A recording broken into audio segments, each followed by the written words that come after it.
Gaming news today is a mixed bag of great, exciting, and embarrassing. First, the Assassin's Creed Black Flag Remake rumors are heating up, and we now have a day and a time when we can expect to finally see the game and get the official announcement from Ubisoft, and it's this week. We're going to look at the details, and we do plan to cover and react to that this week.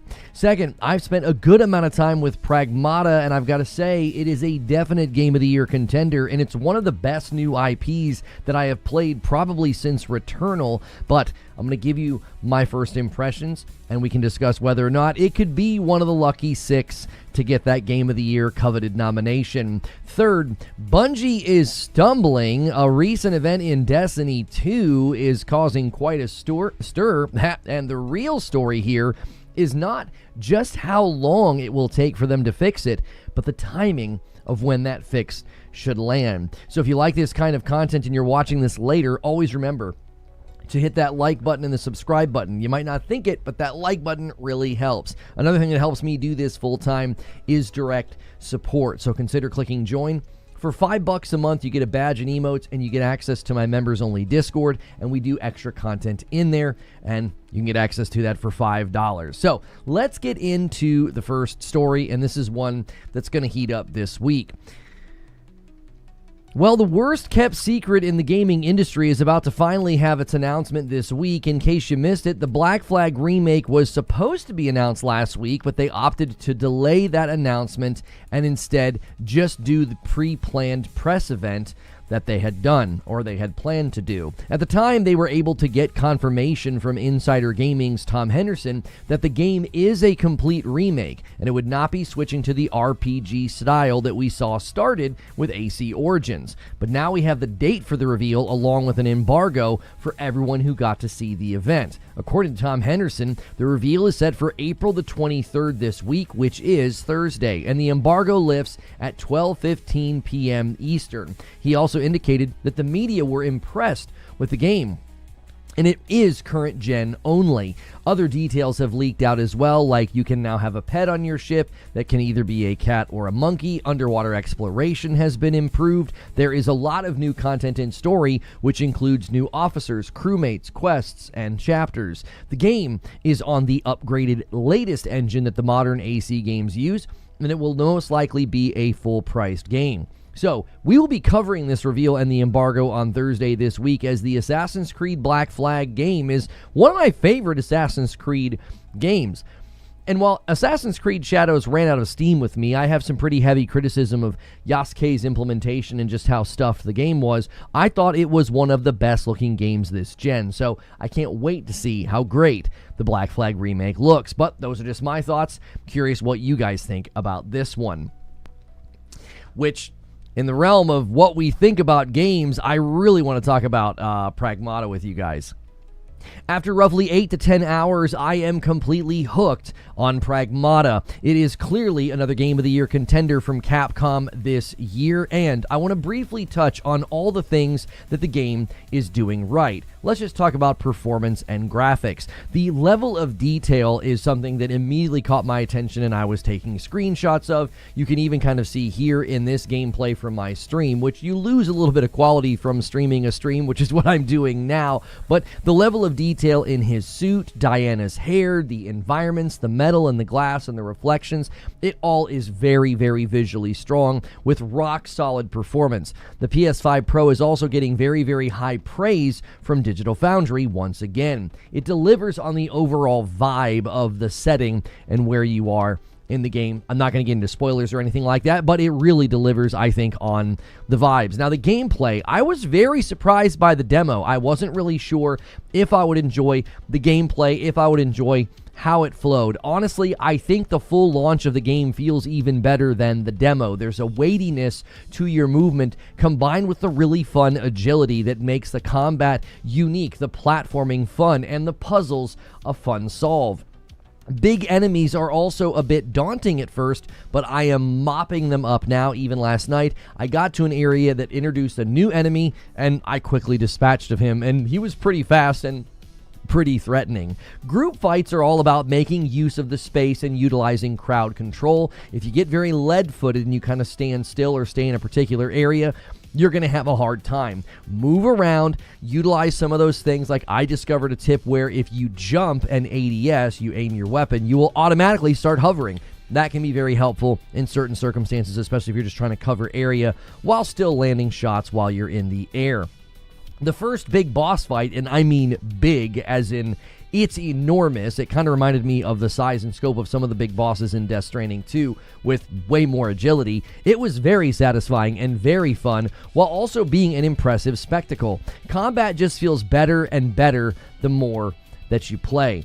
Now let's talk about mechanics. I think the investment in the build crafting is very fun into your build and how you play. The map clearing also feels great, especially once you get Diana's scan upgraded to where she can see if there are items nearby. This can save you a lot of time where you're not feeling like you're going to have to retread an area over and over, although retreading is very fun and the fast travel system makes it very effective, especially when you're using those things that you unlock to jump back and forth between your home base and the various parts of the levels. And then you can use the fast travel system to know just how many items in the area you still need to find. I was doing that last night. It was very enjoyable. There's also layers of investment that just feel good. There's lots of things that you can do. I would strongly encourage you to do all of the training simulations when they unlock. They are fun and they are worth it. They actually give you things that are very valuable in upgrading your character and using currency and what have you. Now, the story. I think the story is solid. I don't think it's exceptional, but I think it's good. I'm not going to spoil anything right now. I actually was worried and thought that Diana would annoy me. I actually think she's kind of adorable in how they implemented her into the game. She does have the creepy kind of robot person vibe that I think is important. It does leave a little bit of mystery and mystique in the game. You're like not quite sure where she came from, right? Someone in chat saying, do your bingo. Do your bingo. It's worth it, right? Do your bingos. It's another layer of investment that's very much worth doing. But I do think she's like the proper blend of like adorable little kid that you feel protective over, but also kind of creepy because you're like, this is a robot. Where did it come from? I still don't know much about that, so I'm just sort of saying that I think it's working as a story element. Now, I do have some very minor gripes. Getting knocked down in a boss fight, I think, takes way too long to get back up. There is a perk that helps you recover, like if you hit it at the right time. But if you miss that or you don't have that perk yet, the default like laying on the ground is absurdly long. Now, I didn't get stun locked or anything. The fight just sort of comes to a dead stop while you just kind of lay there, and then eventually you get back up. Also, mantling, like grabbing the edge, of a platform or something, it can be a little inconsistent, which can be, frustrating in some of the simulations where you just kind of like bounce off the edge of a surface.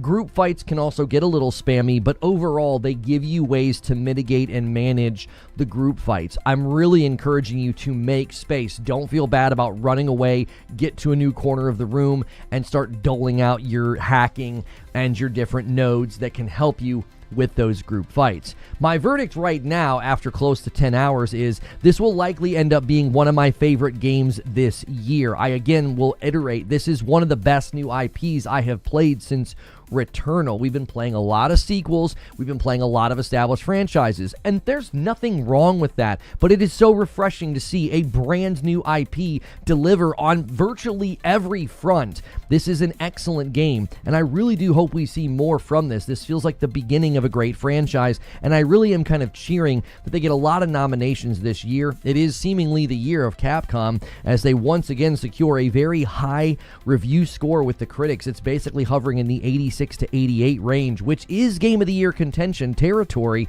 and I hope that it gets up on the podium as well as takes home a couple of awards as well. But those are just my thoughts on the game. I'd love to hear your thoughts on Pragmata as well.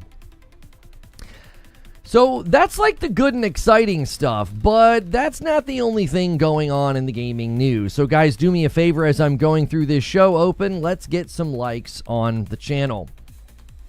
As Bungie continues to try to find their way with Marathon as the player base trends towards dangerous territory, they seem to be having struggles with their other game. For roughly 6 months, an event that would regularly occur in PvP was put on hold, and then that event, Iron Banner, did not have much communication about it. Much like their communication, they basically never really said why Iron Banner wasn't coming back around. They just didn't do it for 6 months. And then it came back, and it has problems that won't be fixed for months. Basically, the drop rates of the auto rifle are very bad, and there's some other things going on. Just 2 days after the event, Bungie acknowledged that there were problems, but they also said that they will not be able to fix the event until the summer. Now, there are other problems that they're talking about. I really just zeroed in on this particular aspect of it, though. When will they fix this? Well, they will fix this in June. Now, in case you forgot, June is when they will finally give an update on the game. They will push out the delayed Shadow and Order. Keep in mind, Shadow and Order will be renamed, and their post about this June update in the summer, it read like it's going to be a significant change. I've continued to say it has the vibes of basically, this is the last hurrah for Destiny 2, maybe for Destiny as a franchise. I find it to be incredibly odd that June is also when they will be fixing Iron Banner, which for something as simple as drop rate percentages on a weapon, I'm a little baffled how they can't push out an update any sooner, which really sparks all kinds of questions. It doesn't seem like they've increased the team size or the bandwidth for Marathon. They just keep pushing out pretty basic updates, patches, nerfs, buffs, and experimental queues. So, is a lot of Bungie working on something else? Well, I've got a few theories as to what's going on. One theory is that they do have a lot of the staff working on whatever is coming in June to set up Destiny 2 for cruise control, so they don't really have time to mess around with Iron Banner. This will allow them to shift to Destiny 3 once that June update is pushed out. Another theory is that maybe they've already shifted to Destiny 3, which seems a bit more likely as the Iron Banner debacle doesn't strike me as evidence that there's a lot of tension on Destiny 2 right now. It seems like maybe people have really stopped working on Destiny 2 almost entirely. Another theory is that the clock is ticking, and June will be a mass exodus, layoffs, and even a restructuring of the company. It could very well be that much of the staff and leadership are just checked out at this point. If seismic changes are coming to the company, it could be that a lot of folks are updating their resumes and job hunting and just punching a time card. Honestly, it could be a combination of any of the theories I just outlined. Regardless of what happens, it just seems like we won't have any concrete answers or updates or fixes until June. So for now, Iron Banner was disappointing and didn't work very well or run very well in Destiny 2, and Marathon hit record lows just last night on Steam concurrent player numbers, dropping down into the 5,000s as more and more folks complain about matchmaking times. Many people over the weekend, high level sweaty players, complaining about what they think is skill-based matchmaking that has been turned on, which many people pushed back and said it's just that all the casuals have either left or have clamored to the easier maps, easier modes, or they're doing the thing where they're trying to work together. So your ranked environments, your more sweaty environments, have become absolute sweat boxes of higher skilled players, which is something I was concerned about. When your player base numbers get that low, the only people left are basically those who are incredibly sweaty. So whether it's Destiny 2 or Marathon, Bungie is stumbling right now. We're not quite sure what the reason is, but it seems like we'll find out in June. And those are just my thoughts. I'd love to hear your thoughts on the matter as well, which we can do right now. Good morning, good afternoon, and good evening, guys. Thank you so much for tuning in this morning. Make sure and take a quick second and hit that like button. Get us to 100 likes to start the day, and a nice strong turnout for Monday. And we appreciate you guys already starting to renew your memberships. Broken Surprise kicked the day off with a 38-month renewal. That's a VIP. And then Joker Quinn comes in with 33 months and a member plus. Thank you so much. Unlocked 33. Thank you. And then Cardoc Ren hits 63 months on YouTube. That is so many months. Just a ridiculous amount of months. Welcome back. And then this is Ward Huff coming in with 44 months and a member plus. Let's add that one to the total. And Cardoc Ren's double dipping. He also renewed his Prime over there on purple. 56 months. That is a crazy amount of support, and we appreciate it so much. Happy first Monday for Pragmata, over 1 million sales after 2 days. Yes, I forgot to include that in my, my impressions. I saw that this morning, that Pragmata has already hit 1 million sales. I hope it's very, very commercially successful, because I was even watching my gameplay right there from like my first day with it to now like hour 10. I was like, wow. I have gotten better at the game. Because, like, when you start out, you are a little awkward. You don't quite have the muscle memory yet. You don't quite have all the nodes and all the strategy figured out. And now, like, those weird, like, baby ones that are, like, tottering around and they're large, like, I'm taking them out fast. And that feels really, really, really good. And then I just got to a new area and a new enemy was introduced. And I was pretty happy with my efficiency. Thank you there, Rich Rod, for a member VIP. That's 37 months. Let's add that to the total. He says, let's get me added. Is Pragmata that good? Bungie looks dead, huh? Does Marathon really have the PlayStation logo splash screen when it's booted up? How's the fam? A lot of questions there. Yes, Pragmata is that good. It is so fun. I am thrilled. I really am thrilled with it. I knew I was going to enjoy it from the demo, right? I was a little nervous, though, because I really, really liked the demo in Replaced, and then I ended up not liking that, like, at all. Like, I didn't like Replaced, and I put it down. I was pretty disappointed with that one. So I was a little nervous going into Pragmata. I was like, well, hopefully I didn't make the same mistake twice and like think I'm going to enjoy a game and then I end up not enjoying it. And I am loving it. I'm like 10 hours in and I keep thinking about it. I keep wanting to go back in and play some more. And the content loop is just so enjoyable and so fun. I'm hooked. I'm totally hooked. Dad of Dads, thank you so much for using a Prime sub over there on Purple as well. In case you guys missed it, you did unlock the Saturday stream last week. So Madam and I played Cuphead, which was entertaining for a little bit. Madam does not like platformers, so it doesn't last for very long. And then we did a whole run through of Sworn for you guys, and we beat the boss, like the real boss. So I hope you guys enjoyed that. And Dodevas jumps back in for 49 months and drops a 5-bomb on the channel. My man Dodevas, he says, I come back from a week of visiting fam and so much has happened, Lono. How did you like Pragmata? I think it's a Game of the Year contender. I want to see it get a Game of the Year nomination. I've said it's the best new IP that I've played probably since Returnal. We've played a lot of existing IPs, a lot of existing franchises this generation, and there's nothing wrong with that, but it's so refreshing to play a brand new IP, and they nail it. I think I saw in an interview that Capcom said it was a lot of new and young devs that just brought fresh ideas, and I'm like, well, get this team funding for the next game, because I thought it was fantastic. I don't want to stop playing. Every time I play it, I have to keep an eye on the clock because I'm like, oh yeah, I've got to go.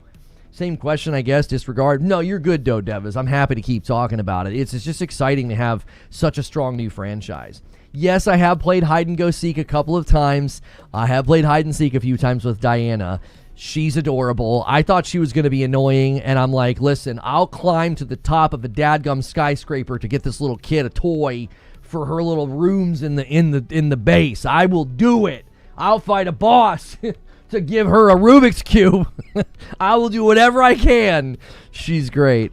Game of the Year nom. Yeah, it landed very, very strongly with the critics. It's in like the high 80s, like 86 to 88, pretty much across the board. Yo, it's good, Hilly. Its Metacritic is very strong. So I think it's in a very good. It's in a good standing. That's right. No, fire the whole team and hire younger people. Just keep regressing down to children, Zubair. Got lucky and got Pragmata for 40. Oh, okay, nice. Activating the dad in us all. Yeah, I mean, people are being kind of weird about the game. Like, they're trying to turn it into... I don't know why we do this with every game now. Like, we can't just be like, oh, the game is good. Like, I'm seeing all this cultural battleground stuff on Twitter about the game, and I'm like, can't we just play it and say it's good? I'm not quite sure, why we have to always do this with every single game. It doesn't, I don't know. As a dad, I'm enjoying it, but I don't think there's any kind of weird messaging or anything like that. It's just a fun game. Not Not every game has to be a fight about something. Capcom's last 3 games are 85 plus. They're killing it. It is the year of Capcom. They are certainly have a generational run in 2026.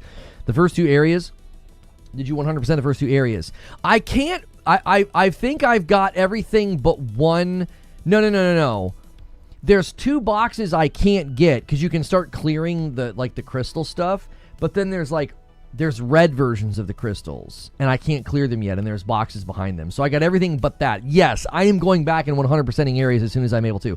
Yo, I'm sorry. Gojira with 42 months gets us to 14. If Pragmata lands the ending, it'll become my favorite game of all time, edging out RE4, The Surge, and Days Gone. I can't stop gushing about it. It really is good. And yes, once you get an ability, this is not a spoiler, once you get the ability that lets Diana scan an area for items, it really helps going back to previous areas. It really helps when you get into a new area as well. So I am very pleased with it. There's so many games to play right now. As soon as I'm done with this, I want to try and finish Mouse PI. I want to put more time into Hades 2. It's just so enjoyable. 10 hours, these people were skipping upgrades. I don't know how anybody rolled credits in 10 hours. How the frick are people playing games like that? I'm at 9, maybe 10 hours, and I got past that. I beat that first big boss, and now I'm in a new area where there's like trees and stuff.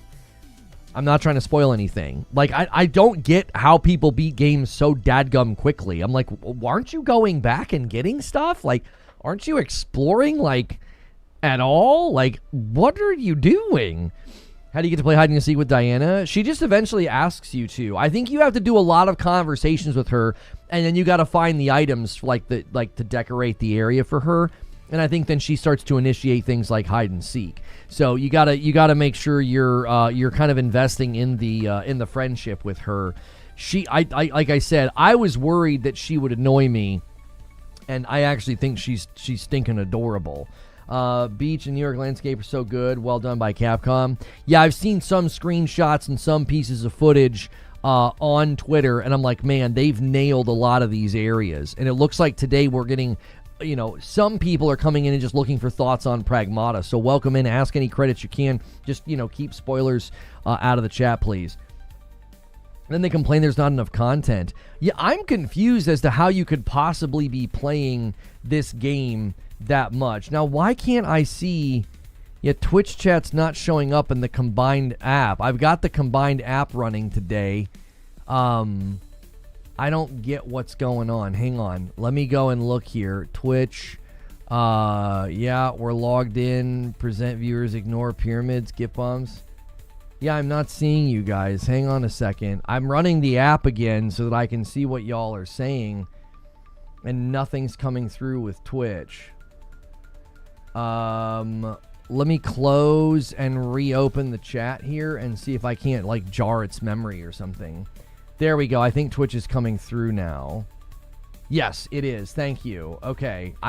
I wanted to go back to using this app. I felt kind of bad. I felt like I had been kind of ignoring, Twitch chat. And you guys were kind of getting the short end of the stick. And I was like, well, let me bring the app back up. And we'll try it again. So Hilly and Wired Rope. Yeah, there we go. Malice one. Have you seen the pre-order skin Neo Bushido? Yes, I've used the Bushido one. I've used the one where you kind of look like Bumblebee. I was doing bingo and I unlocked the dark. I think the one is a Dead Space reference that I unlocked. I'm pretty sure there's lots of references to other games inside of this game. They feel to be like they're playing homage. They're paying homages to other games out there. Just checking if Pragmata is a flop. Kidding. Obviously the game's incredible. I'm 8 hours in. Yeah, it'll be interesting to see all the people that are celebrating the 1 million sales. Did they have the same attitude when other games Yote hit 3 million in a similar amount of time? But attach rate arguments are so fun, aren't they? Can't start Pragmata right now with Saros around the corner. Minstree, I feel you, bro. We're close.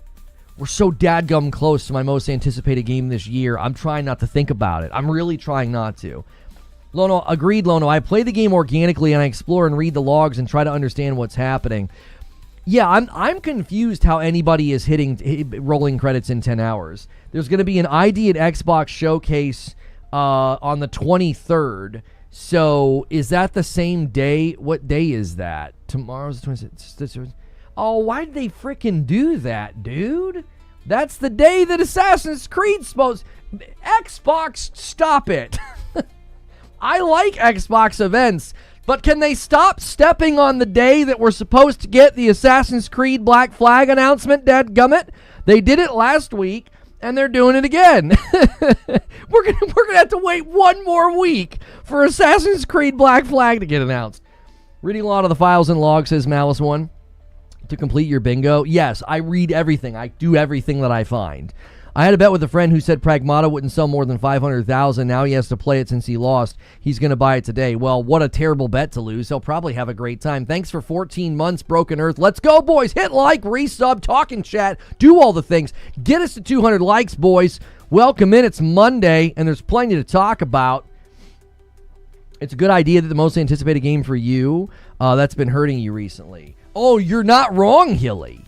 You're not wrong, but listen, I've got a lot of confidence in Housemarque. The only game, well, no, you're right, though. Well, Hellblade 2 and Replaced are definitely games that I was heavily looking forward to that let me down. That is true. Yeah, triple gift, go for the triple bingo, boys.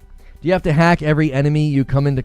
You don't have to, but if you don't, it's going to take a lot longer to kill them. Like, you're talking about killing an enemy in 4 shots by hacking them. If you don't hack them, it'll take 8 or 9 shots. It'll be really unenjoyable if you don't hack. You want to hack. Listen, I think people don't really understand what the hacking is. The hacking is you leveraging abilities as well. The hacking grid will have abilities on it.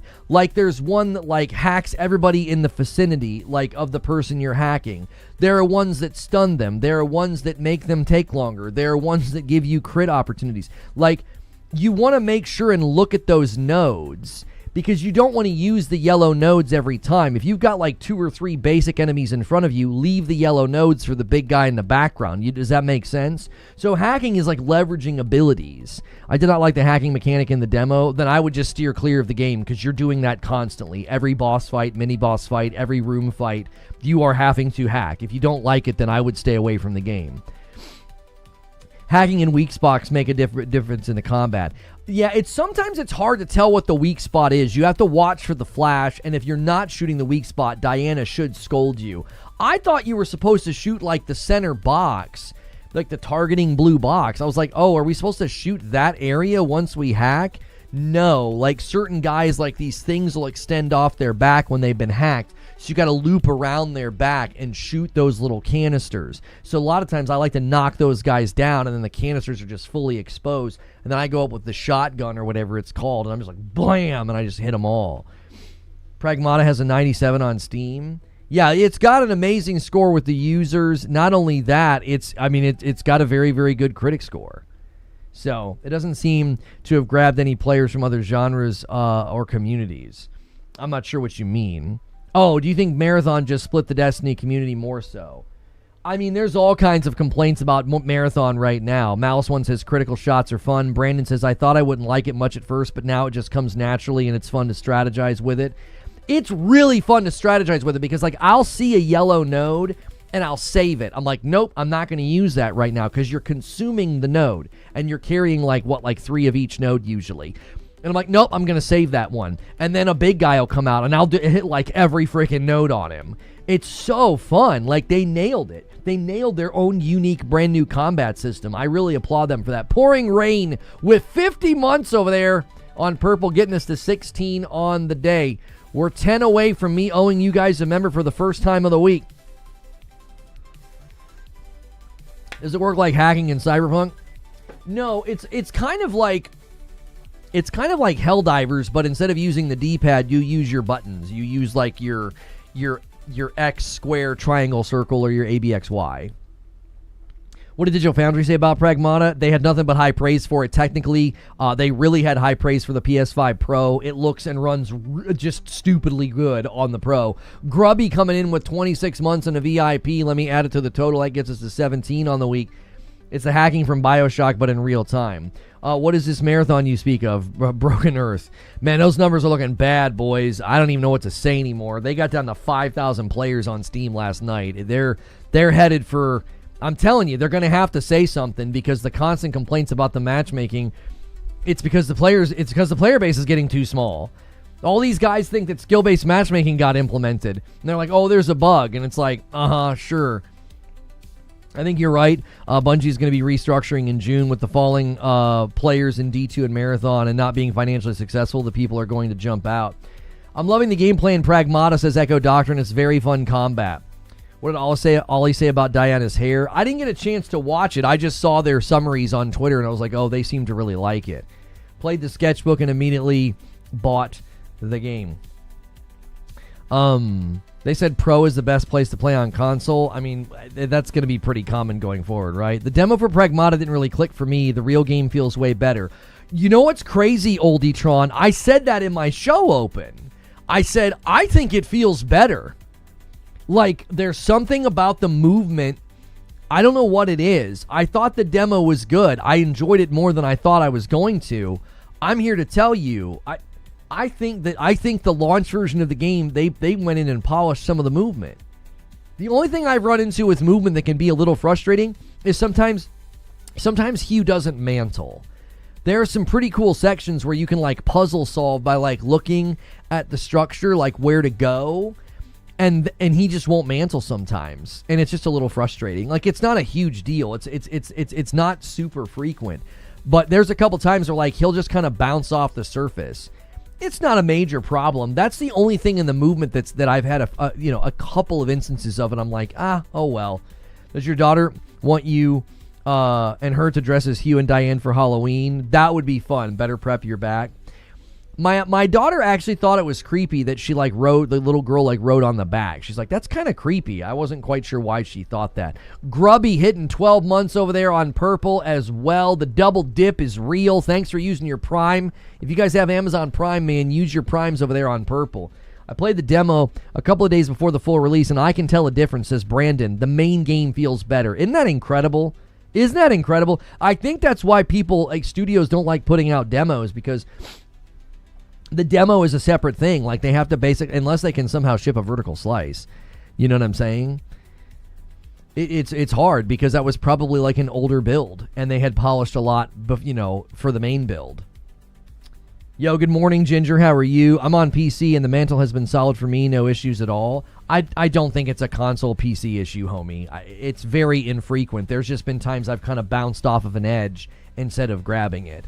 Joker Quinn comes in with a gifted member and gets us to 19 members. Destiny 2 had 600 players less, which is a huge red flag. Let's see here. What's everybody saying? I think we still have sub 20,000 peak this week. Oh, you think they start to drop below even 20,000s on their peak, says Kino Man Skyo and Marathon. Yeah. Switch 2 and the PS2 hair.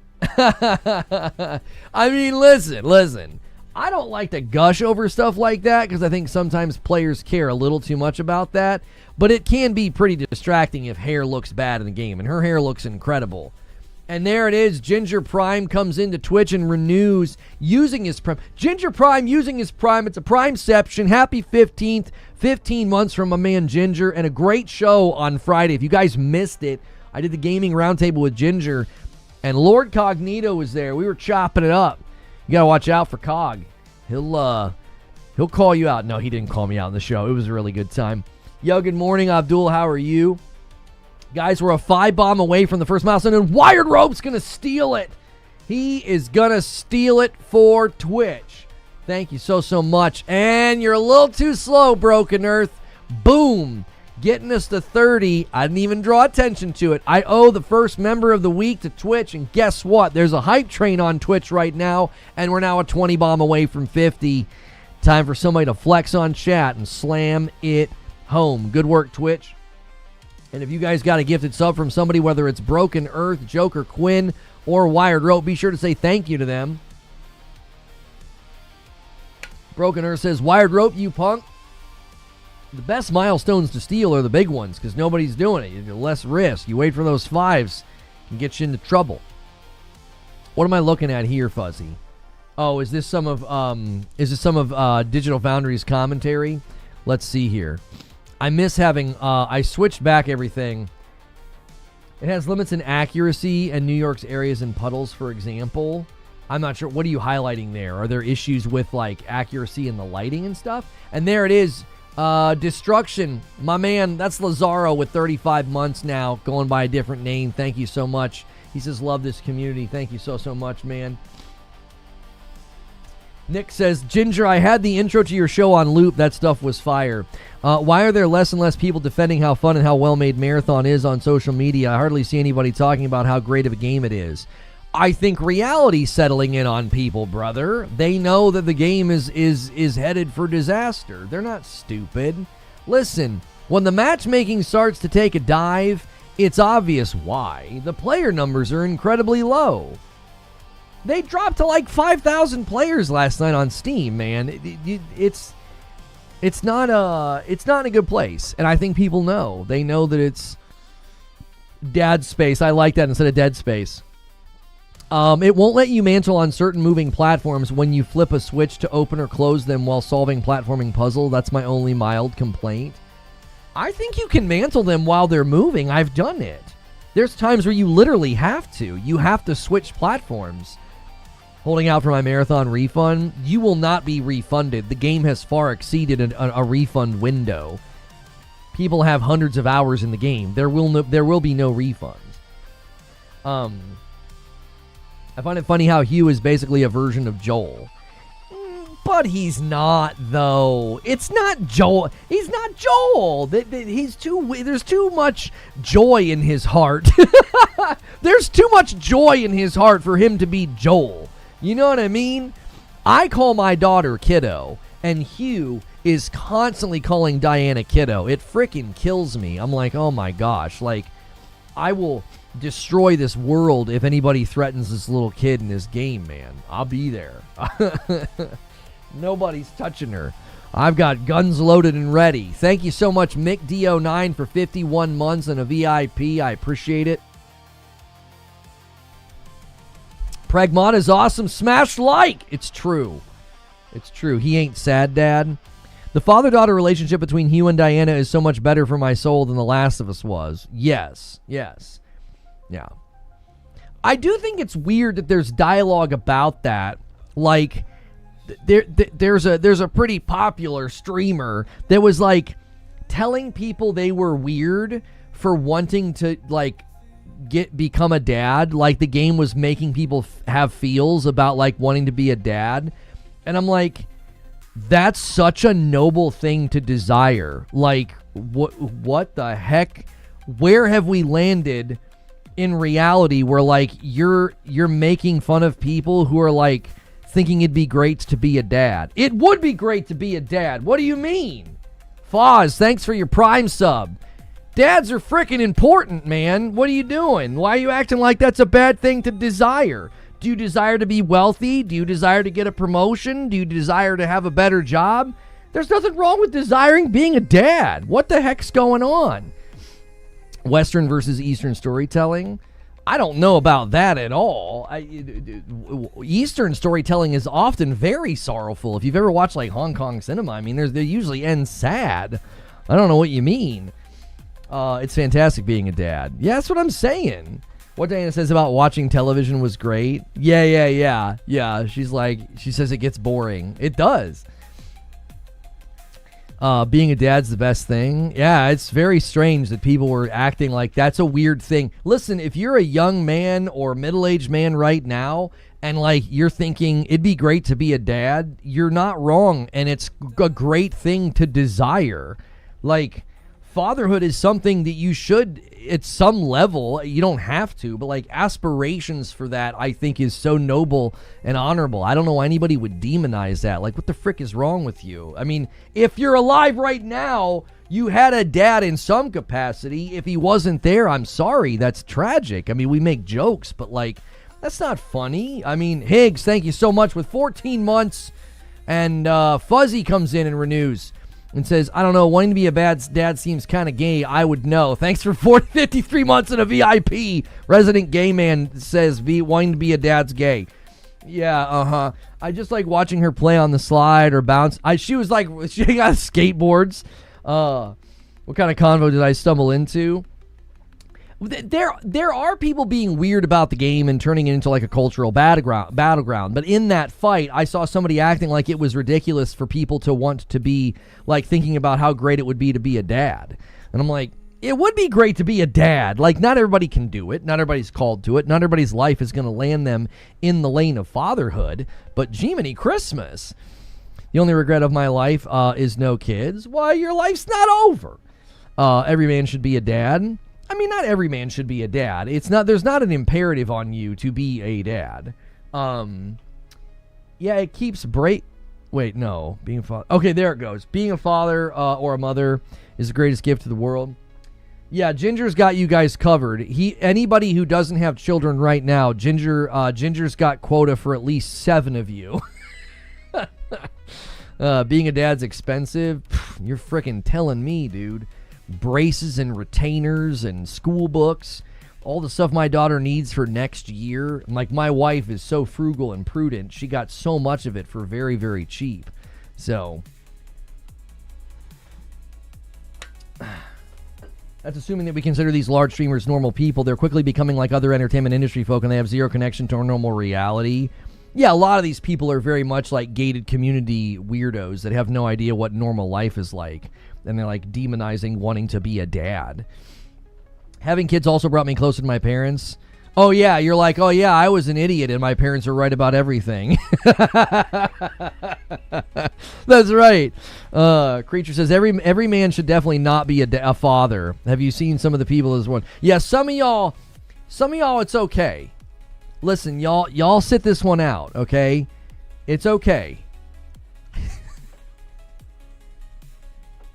I need some of y'all to sit this one out. It's okay if you never have kids.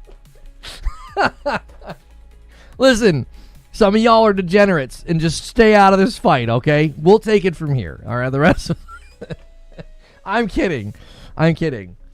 That's the worst thing I've heard. I would like to hear more from Shuhei Yoshida. I want to know what he was asked to do, because while it is irritating to basically hear that Jim Ryan fired him, if you read the entire interview, you're kind of like, listen, is anybody going to keep their job for very long when they keep telling their boss no? Why don't you guys try that today? Start today telling your boss no, and let's just see how long you make. Can you make it to lunch? You gonna make it? Homie said in the interview that he just kept telling Jim Ryan no, and it's like, well, that's not going to work, bro. Like, I don't know what Jim was asking you to do. I think Shu was an immense loss, but Jim Ryan's not there anymore. Why won't Shu go back then? Go back and work for them again. I don't know, dude. I was like, there's 2 sides to this story, y'all. I think Shuhei Yoshida is a gem, and I love him. But you can't keep telling your boss no and then, like, surprise Pikachu face when you get fired. He kept telling him no. He's like, he was asking me to do ridiculous things. And I'm like, well, what things was he asking you to do? Sometimes it's literally your job to say no.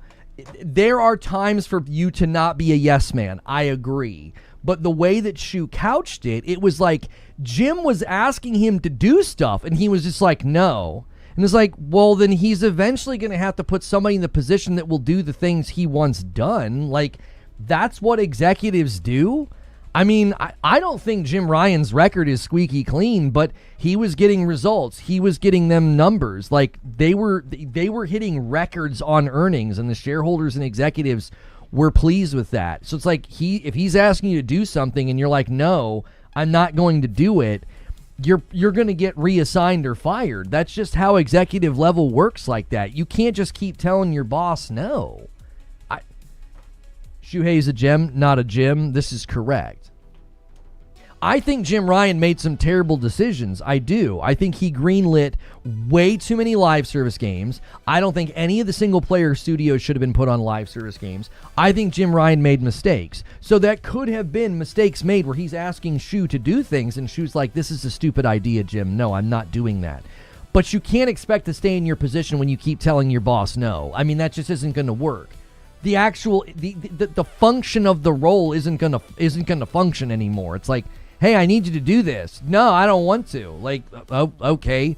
So are we just gonna be in a standoff for all time now? Like, I'm your boss. Like, half the shareholders, Jim Ryan didn't understand gamers. I definitely think he was far more executive than gamer. That is definitely true. But a lot of times that's what they want that's who they want in charge. They want somebody in charge that's going to get results. That's what executives do. That's their job. Their job a lot of the times is not to understand gamers. Why do you think they brought in Asha Sharma to Xbox? She has no history in the gaming industry. She doesn't really seem like a gamer to me. I mean, I know she made all those claims about being a gamer. Okay, fine. But, like, it seems like they brought her in to get results. Like, get in there and fix this. That she's going to function like an executive, which that's her job. That's what she's supposed to do. This idea that, like, the executive over a gaming company needs to be, like, super duper understanding of gaming. Like, did you see the Hiroki Totoki interview where Hiroki's like, yeah, I don't really play games either. And yet, look at what he's done, how long he's been in the position, and the success that he's brought Sony. And under his watch, you know, gaming has grown for Sony and makes up like 60% of their revenue. So it's like, I want to know more to this story here. Like, what was Jim asking Shuhei to do that Yoshida felt like he was in his right to say no? Like, we don't want yes men in the industry. We know what that leads to. We've seen bad results from yes men in the industry. But if you admit in one breath, oh yeah, I kept telling him no, it's not surprising that you got fired. Like, that's what happens when you tell your boss no. That's kind of how it works. I don't know what to say. I like Shuhei, and I think he brings great energy, and he obviously is very passionate about games, and everybody loves him. But if Jim was wanting you to do X, Y, and Z, and you were like, no, well, Jim's going to be like, I need to find somebody that can do this job then, because you don't want to do the things I'm asking you to do. I don't know. I told my wife no all the time, and now I'm divorced. We really only have one side of the exchange. That's right. Like, I have plenty of criticisms for Jim Ryan. I'm not defending Jim Ryan. I'm saying we don't know the full story here. We have half of the story, and the half that we have, it makes perfectly good sense that you got fired if you kept telling your boss no. It wouldn't shock me at all. If my buddy came to me and was like, yeah, I got fired. Well, what happened? Well, for the last 3 months, I just fought him on everything. I told him no all the time. I'd be like, oh, well, that pretty much explains why you got fired then. Even if my buddy is great and I love him and he's super charming and we're best friends, you're going to get fired if that's the way you conduct yourself in an environment like that. I know what you mean. The boss will fire you, but there's a rare case where you tell a boss no, and sometimes they take the employee criticism and they learn from it. That's why I want to know what was going on. Because the quote is, he asked me to do some ridiculous things. Okay, well, what were those things? What did he ask you to do? Like, what was so ridiculous? I think he got fired because he didn't want to allow the single-player studios to make live service games. At least that's what it seems to me. If that's what he got fired for, and that's pretty much the only thing he said no to, then just chalk that up as another dumb thing that Jim Ryan did. But at the current juncture, we have no idea what happened. All we know is that as a subordinate, you were telling your boss no. That could be great. We need rebels sometimes at the executive level. You need people that are willing to shake things up. But you also need to do what you're told or the business won't function. Guys at Jim's level, or Hiroki Totoki's level, or like when Phil Spencer was in his position, they don't have time to mess around. They need you to do what they're asking you to do. They're like, hey, I need you to do X, Y, and Z. And you're like, no. And they're like, I'm sorry, what? I got 18 other things I need to do today. I don't have time for this. What do you mean, no? Yo, Higgs with the 5-bomb over there on purple gets us within 10 of 50. And I already owe one to Twitch. He got moved to indies, yes. They moved Shuhei to indies, and that was considered a pretty significant demotion, yes. I don't think he was even doing AAA. Well, but when he got moved to indies, it was seen as a demotion, and largely I think that's what led to his exodus. It completely depends on what X, Y, and Z are. It does, and it doesn't. Even if we all right now, we all agree that like, oh, he should have said no to those things. You're still risking your job because eventually your boss is going to say, listen, I'm going to get somebody else to do this. I don't have time for this crap. I got stuff to do. We keep saying fire. Shuhei had every opportunity to do indie and come back. Yeah, he didn't want to. Yeah. He was given basically the opportunity to take that, and he didn't want it. Oh, did I not thank you for this, Higgs? Did you do your Prime? I think I thanked you for the Prime. Did I not, Higgs? If I didn't, then we're at 41. Let me know. I thought he liked indies. He does like indies, but it was a pretty significant demotion to basically be told go work on indies or leave.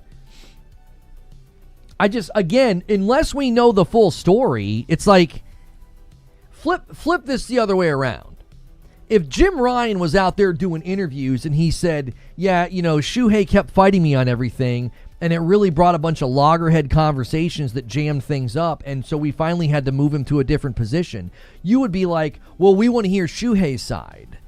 Like, we always assume that, like, well, it's the executive level guy's fault. And it's like, but the executive level guy is incredibly busy. He's traveling all the time. He's got 18 things on his plate. He's answering to the shareholders. He's answering to higher level executives like Totoki.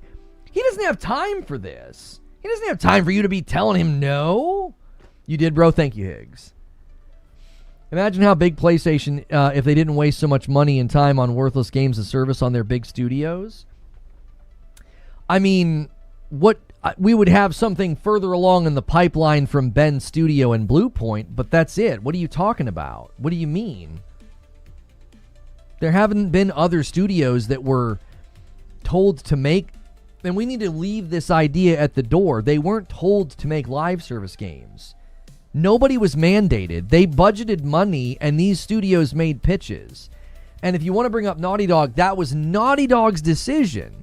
We've had this conversation 1,000 times. Naughty Dog on their own decided to pull factions out of Last of Us Part 2. That had nothing to do with Jim Ryan. That had nothing to do with the live service initiative. Guerrilla, again, we don't know if Guerrilla wanted to do that on their own. They weren't mandated. They made pitches. You think these studios like begrudgingly did this? No, they were like, we think we can make a great live service game. Do you want to know what the problem was? It's not PlayStation mandating live service. It's studios thinking they can do something that they can't. That's the problem. It's ego.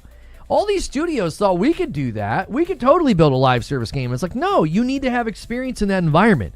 You don't understand player behavior. You understand how to make a single player game. That's not the same as an ongoing game. If anything, the studios are as much to blame as the executives, because the studios thought, oh, we can do that. How many studios have we seen do this? PlayStation studios are not immune to this ego and this hubris to think that, oh, yeah, we can make a live service game. Are you sure? Are you sure you can do that? Thank you, Bolneem with 43 months. Everybody gets a share of the blame. Everybody gets a share of the blame. Jim Ryan was too ambitious and way too bullish. 12 games by 2026 was stupid.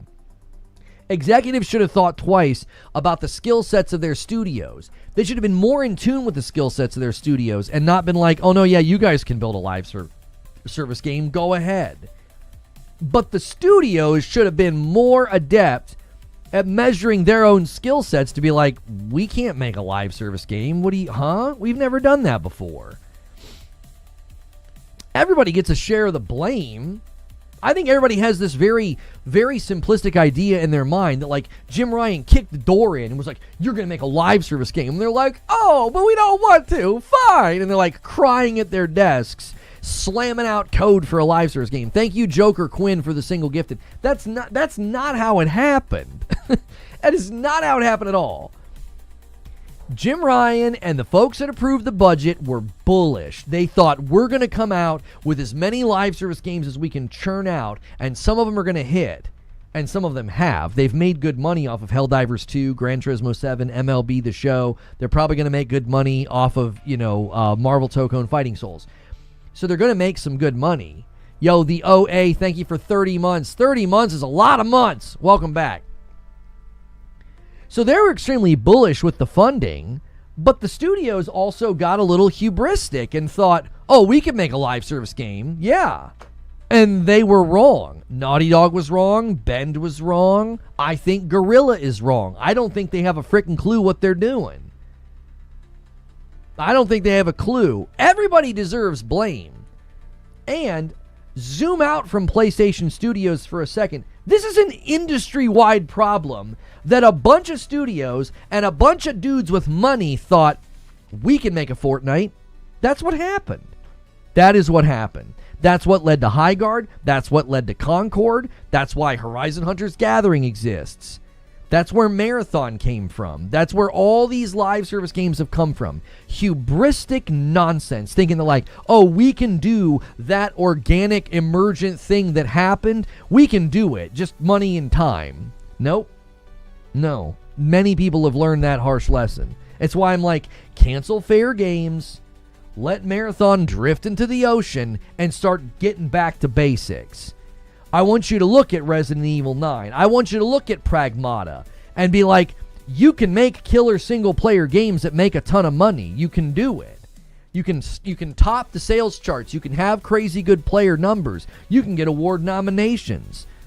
The best thing that's happening right now in the industry is live service failures and flops and the rise of AA's, indies, and the single-player games just topping the charts. That's one of the best things that can happen right now. Because you want to know what's going to happen?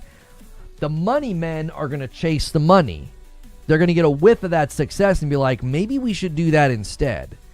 Maybe we could start funding like 10 different indie studios instead of like one big live service project. And out of those 10 little indies, we just need 6, maybe 5 of them to hit, and we'll make some good money.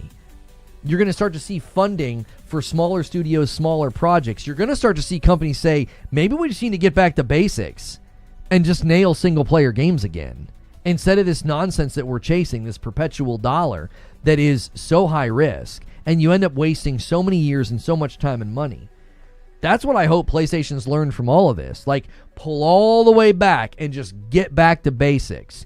Games since the original Mario to now, they haven't fundamentally changed. What really works, what people really are attracted to are fresh ideas, new IPs, single-player experiences, big, huge worlds, new stories.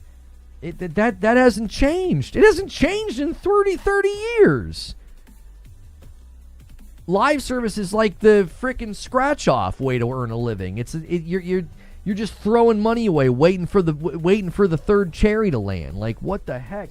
I get why they're doing it. There's tons of money to be made. A $5 super chat from Minch Tree. Fortnite didn't even know what they had. It was launched as Save the World. Fortnite was a mode. Yeah, Battle Royale launched as like a beta. They didn't know what they had. That's exactly right. I just did a survey from PlayStation over the weekend. Had some very interesting questions.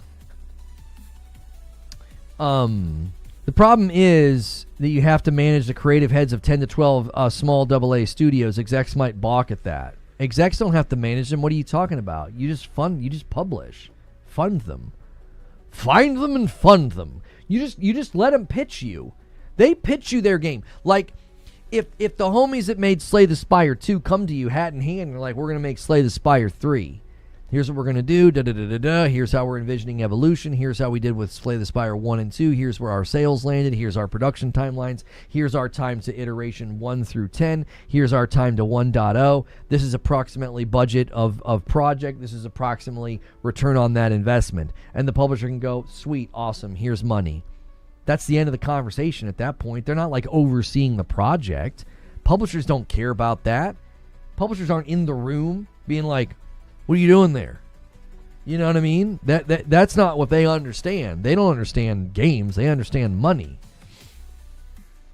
That's my biggest hope that comes from all this. Is that the live service failures, it's almost like a purifying process. It's the circle of gaming. We'll eventually get back around to indie singles, to big studio singles, to indie live, to big live, repeat. I'm not sure what you mean by indie live, big live. What do you mean by that? It's not that hard. PlayStation's been doing it since the 90s. Listen, live service was seismic. Fortnite was seismic. We know this. The industry took note and thought, we can do that too. And they learned rather quickly that you can't. It's why Marathon is where it is. It's why Concord's dead. It's why Highguard's dead. It's why X-Defiant closed down. It's why Splitgate's got no player base to speak of. Like, they're all chasing the same thing, and they're gunning for a pie that only has so many slices. More than that, it's not just it only has so many slices, it's that there's general fatigue in the industry now and in the community for, yeah, I've kind of played this game before.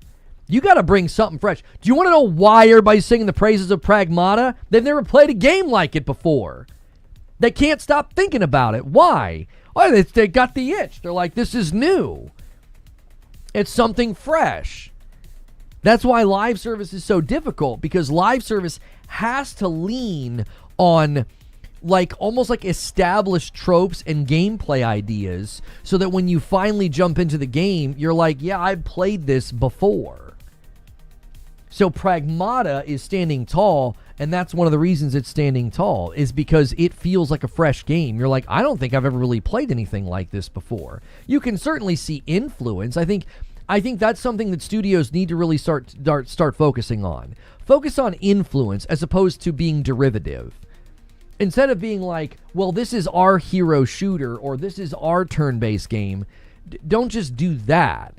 You've got to be innovative within the space. You've got to give people something new they've not experienced before. That's why Expedition 33 took over the conversation when it was around. Yo, it's good, Feed. I see you in the chat.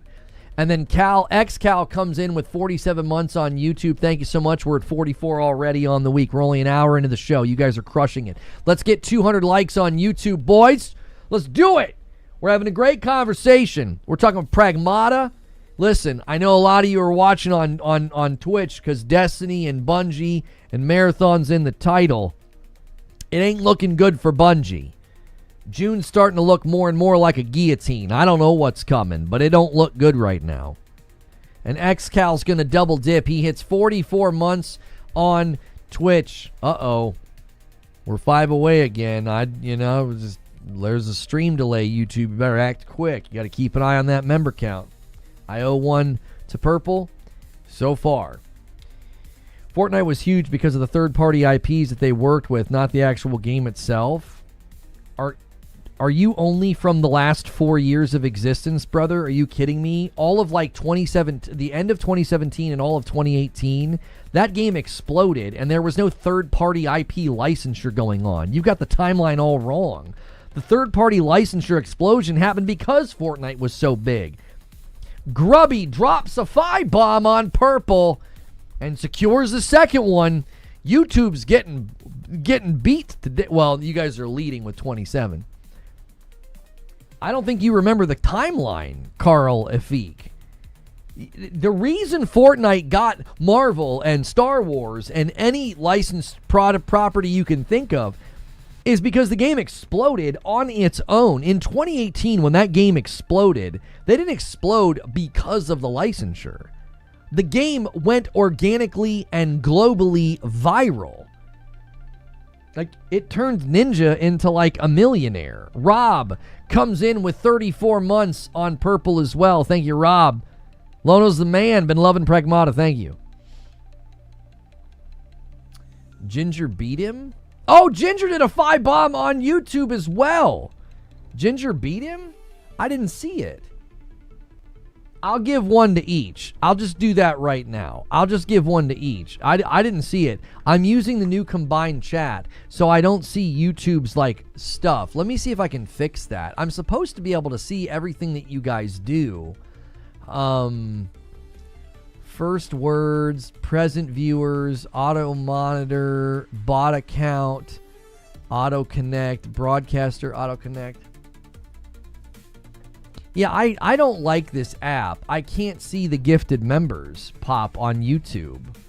I'll just do one to each. Let's just do that. We'll just call it a tie. YouTube, here's your one. I'm gonna wait until I owe 5 to Twitch. I owe you 2 right now, Twitch.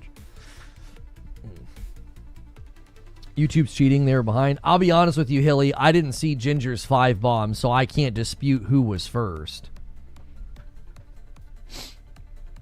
Should the Sony strategy be more single player with DLC rather than live service? Yeah, I'm using this combined chat thing, and I can't frickin' see YouTube stuff in the chat for some reason. I have to look up there at the fan funding that I have. Ginger's was up for like a full minute before you gave it to Twitch. Yeah, that's not stream delay. That was just me not seeing it probably. It was up there and I couldn't see it because I had my, the controls to control this thing. It's like its own window and it was up in front. Jim Ryan set PlayStation back so many years. Can you elaborate on how he set them back by distributing more PlayStation 5s than anybody thought possible because of chip shortage and because of COVID? And I would say, except for Bend and Blue Point, the studios have not done anything like at his direction that you would say. Maybe you could say Guerrilla.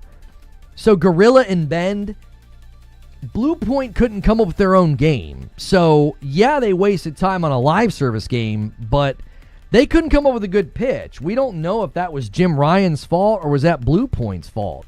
How did he set them back? I don't understand. Yeah, like every year he was in charge, they were like breaking every record they had. He ushered in their most profitable generation ever. We've had a steady stream of great first, second, and third party exclusives for the last 6 years. I don't understand this notion like he set them back. Like, what? I don't like that Bend wasted time. I don't like that Blue Point wasted time. But those were decisions that those studios made as well. Jim Ryan didn't make them do any of that. They budgeted an increased amount of funding for live service, and these guys made pitches and started working on their games. Yeah, he set them back. Okay, like, I don't feel like the brand and the company's been set back other than Bend and Guerrilla, because we don't know what Blue Point's problem was. They were working on a live service game. It gets canceled. They can't come up with an original pitch that PlayStation wants to do. That's not Jim Ryan's fault. If they can't come up with a good pitch of a game, I still think Blue Point should have been kept around. That didn't happen under his watch. Closing them down happened under Nishino's watch. So I don't think that they should have closed them down. But again, I don't think that that's like his fault. He had a live service initiative in place. The executives backed it. The shareholders back it. The budget goes out. Companies make their pitches. And then a lot of the games end up getting canceled. People are like, yeah, he set us back years. According to Shuhei Yoshida, they cancel games all the time. If we're going to go with like Shuhei's recent interview and be like, well, you know, Shuhei's got the inside scoop. He said they canceled games all the time. That's normal. Where we are now, how many games do we get per year now? Without the live service push, we could be getting more first party. You said yourself we want that. Okay, yes. So Bend could have been close to shipping something by now. And then again, Blue Point didn't have anything worth shipping. So who are you referring to? If you're referring to Naughty Dog, Intergalactic, I believe, is on pace for next year. Also, Naughty Dog's working on something else that's not Intergalactic. And Naughty Dog initiated the Last of Us factions on their own. That had nothing to do with Jim Ryan.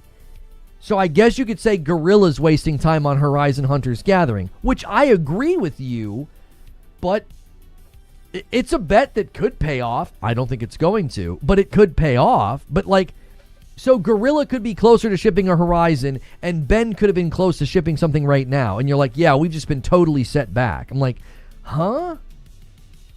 We've gotten games from Insomniac, Guerrilla, Santa Monica. We got Astrobot. We got a bunch of second and third party exclusives. I just don't understand. How is Pragmata on the base PS5? You'd have to see what Digital Foundry said. I mean, Digital Foundry has high praise for Pragmata pretty much across all platforms with respect to performance. They had extra praise for the PS5 Pro, but that's not going to be abnormal going forward with a lot of games. I mean, that's pretty much going to be par for the course for the duration of this gen. Like, companies are getting better at leveraging the PSSR2 and the ray tracing, as well as other just graphical features that you can enhance while maintaining 60 FPS. Naughty Dog's working on TLU 3 in the background, most likely a PlayStation 6 release. I mean, your perception that the whole gen or the PlayStation's been held back, I mean, you're welcome to have it. I just don't see it. I'm like, yeah, a couple of studios could be closer to shipping games right now. That wouldn't dramatically change everything that's happened. Like, if Bend was close to shipping a game, and if Guerrilla was further along in the third Horizon game, that wouldn't have any bearing on the last 6 years. Do you see my logic? It's like, let's say Bend was shipping something maybe this year or next year, and Guerrilla was further along with Horizon 3. That has nothing to do with the last 6 years. Like, I don't know. I just see it differently. I don't see it the same way. Naughty Dog and Sucker Punch, good at both single and multiplayer. I mean, I don't agree. I don't think Sucker Punch has shown a high level of proficiency with multiplayer. I think Legends is fine. The bosses are very spammy. The mechanics are fun, and co-op is fun. I would not say that Sucker Punch is particularly gifted at multiplayer. I played Tsushima. I played Yote. Exceptional single-player games. I played Legends in both of those games, and I'm like, yeah, your core competency is single player, and that's fine. That's not an insult at all. Sucker Punch is one of the best single player devs out there, in my opinion. Someone said we could have more single player games. That's not true. There's something called saturation. A separate budget was made for live service. If that budget wasn't allocated, it doesn't mean that they would have used that money for single player games. Well, I think it stands to reason, AOZ, that Bend would have been working on a single-player game if they weren't working on live service. I think it stands to reason, like, Guerrilla wouldn't be working on Horizon Hunter's Gathering. They'd be working on the next Horizon. I think those are fair assumptions to make. I mean, maybe not the money allocation debate, but maybe just the bandwidth allocation. Like, I think it's fairly logical to think that Guerrilla would have moved on to H3 and Bend would have moved on to something single-player. I think Sucker Punch should bring back the Infamous series. I think the biggest struggle with trying to get a company like that to bring back something like Infamous is they have to want to do it. And I don't want them to do something that they're not interested in.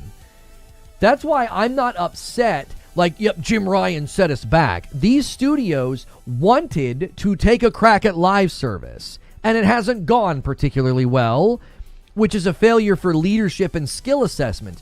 But it's not like these studios didn't want to try it. They all wanted to try it. They weren't made to do it or forced to do it. That is a complete and utter false notion that's constantly thrown out there. These studios wanted to take a crack, and it didn't go very well. The Yote combat's decent, but only serviceable. Enemy attack animations are spammy and badly telegraphed, but co-op makes it more tolerable and kind of fun. I mean, you really face tank those bosses, honestly, in Legends. Did anybody even play the raid? What did people think of the raid? I had no interest because I thought the bosses were the most unenjoyable part of Legends. The missions, the co-op missions were the most fun. They flowed better. Those studios aren't single project size. They're working in parallel. Okay, well, so they would have been working on something. They wouldn't have been at home not working, AOZ. They wouldn't have fired people just because they didn't get, like, live service funding. I don't know. I don't see it that we've been set back as gamers or that PlayStation's been set back or anything like that. I don't know. I think it's interesting that people really, really worry about, like, PlayStation and PlayStation being set back when Nintendo's had a very strong absence of first party since the Switch 2 launched, and there are people that are very disappointed in that. And then there's a whole lot of disappointment with Xbox. I feel like sometimes the disappointment with PlayStation just feels so forced. Like, out of the three, I don't know. I think there's clearly one side that's done a lot better out of the three. Now, Nintendo could pick up steam, to be fair. The first year that PS5 was out wasn't crazy. It was solid, but it wasn't crazy. So I'm willing to give Nintendo time. Like, okay, but they gotta kick it into high gear here, man. I bought Switch 2s, and it's like Mario Kart and updates to Zelda? Like, okay, like, what are we doing here? And the Xbox exclusive conversation's getting freaking weird. Like, I had to call people out on Twitter. I'm like, why are y'all doing this Twitter clip game? Like, just clipping people out of context and making it seem like they're saying things they're not saying. If they were working in parallel on a single-player game, they would have a saturation problem. Not necessarily, AOZ. Does Insomniac have a saturation problem? They spaced out their single-player games. Spider-Man 1, Miles, and Ratchet & Clank Rift Apart. Perfectly good examples of a crazy cadence from a studio, and it was all single-player. And they all sold well. The Jim Ryan thing makes for good villain story in an industry where everything gets fictionalized. I don't like the guy, and he messed up certain decisions, but it's more nuanced than that. It's always far more nuanced than that. Always. Donkey Kong and Game of the Year Kirby Air Riders. Yeah, that's true. Donkey Kong was really good. I forgot about Donkey Kong. I enjoyed Donkey Kong quite a bit. But it's fair to say Nintendo's been off to a slower start with their first-party lineup, and it doesn't seem like it's going to do much different this year. I could be wrong. The exclusive flip-flopping from Xbox fans is hilarious. We all know exclusives matter. They always have. Here is my frustration with the clip in particular that I tweeted about. And I was very clear in my tweet. Like, Paris Lilly and I have had our issues, and we've butted heads over things over the years, right? The funny thing is one of the primary reasons we've butted heads is he did the same thing. He fell for clips on Twitter and thought I said things I never said. And I was like, well, I'm going to pay you a courtesy that's almost never afforded to me by anybody when it comes to clips. And I want to see the context. He posted the context, and I was like, let me see what he said in full. And it's like, the man clearly says exclusives aren't coming back. He doesn't think so. And he thinks at best, if you want to start to make it seem like it's worth being an Xbox console loyal, that you get like maybe 6 months of exclusivity. Now, that's a fun debate to have because I actually don't agree with him. I don't think it would make a significant difference. I don't think you would suddenly see people being like, oh, it's very much worth being on Xbox. Why? 6-month exclusivity. Come on. We all know that's a very paltry offer in the grand scheme of things. 6 months is such a small window. People would just wait. Like, we know there were people that waited because they knew games were going to come to PC from PlayStation. We knew people that were doing that, and that could take longer. That was taking 2 years sometimes. 2 to 3, sometimes 4 years. The earliest was like 15 months for Spider-Man 2. So I don't necessarily agree with him that the strategy would work, but the man was not saying, let's go back to exclusives. He wasn't saying that. He did not flip-flop. He didn't change. He was like, oh no, putting games everywhere is definitely what Xbox is going to be doing for the revenue. That's been his position, as I understand it, for a while, that for the sake of revenue, you put games everywhere. That is another thing I don't agree with him on. I don't think you automatically make more money by putting your games everywhere. I don't agree with him on that principle, but that's his position. And he hasn't changed his position.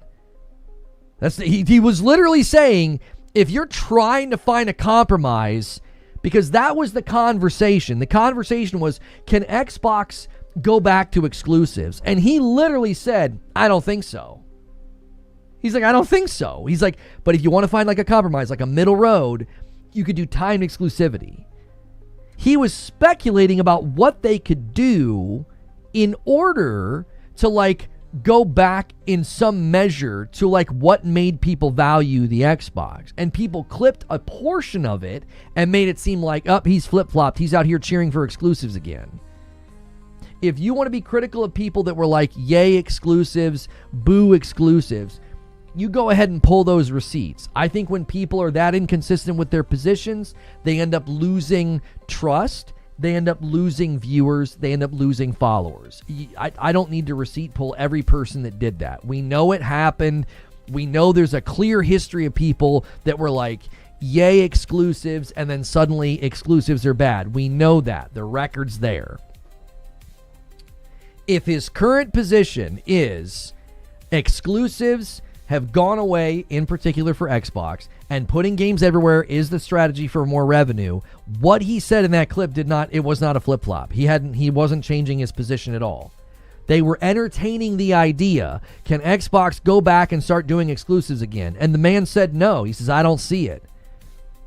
And he throws out like a what for. Like, I mean, they could do time exclusivity, 6 months, right? 6 months, and that was it.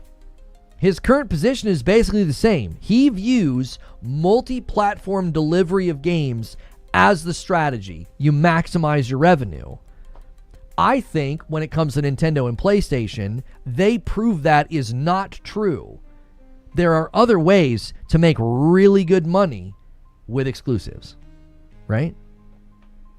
So that clip frustrated me because I was like, you guys are doing the thing to him that people have done to me for years. You're just clipping the man out of context to make it seem like he's saying something he hasn't said. You want to ask him or call him on the idea that like, well, I thought you were pro exclusives a while ago. Why'd you change your mind? I would much rather do that. I'm attempting a new method of engaging these topics. Let's just say you have a guy named Steve. And Steve says, I love games with the color red. I think they're the best. And then a month later, he's like, I hate games with the color red. Games with the color red suck.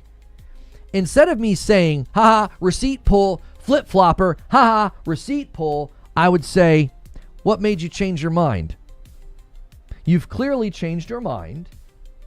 What made you change your mind? Because that's the charity that I would hope people would afford me or you or anybody else. Did you change your mind? Okay, why? Why did you change your mind? I've not changed my position on exclusives. You clearly have. Why did you change your mind on exclusives? Read what P-Rock said, though. Is P-Rock in chat, or are you talking about on Twitter? Is Porter Rock in chat? If you're talking about on Twitter, I'd have to go pull it up.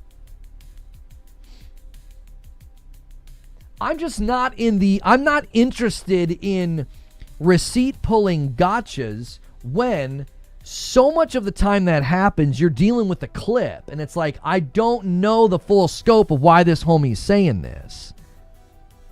I don't know the full context.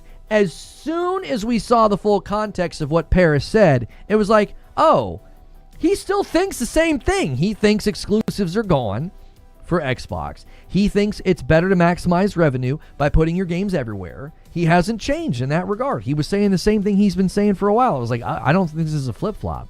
This is a clip snipe. Somebody did a clip snipe here. They yanked 20 seconds. And then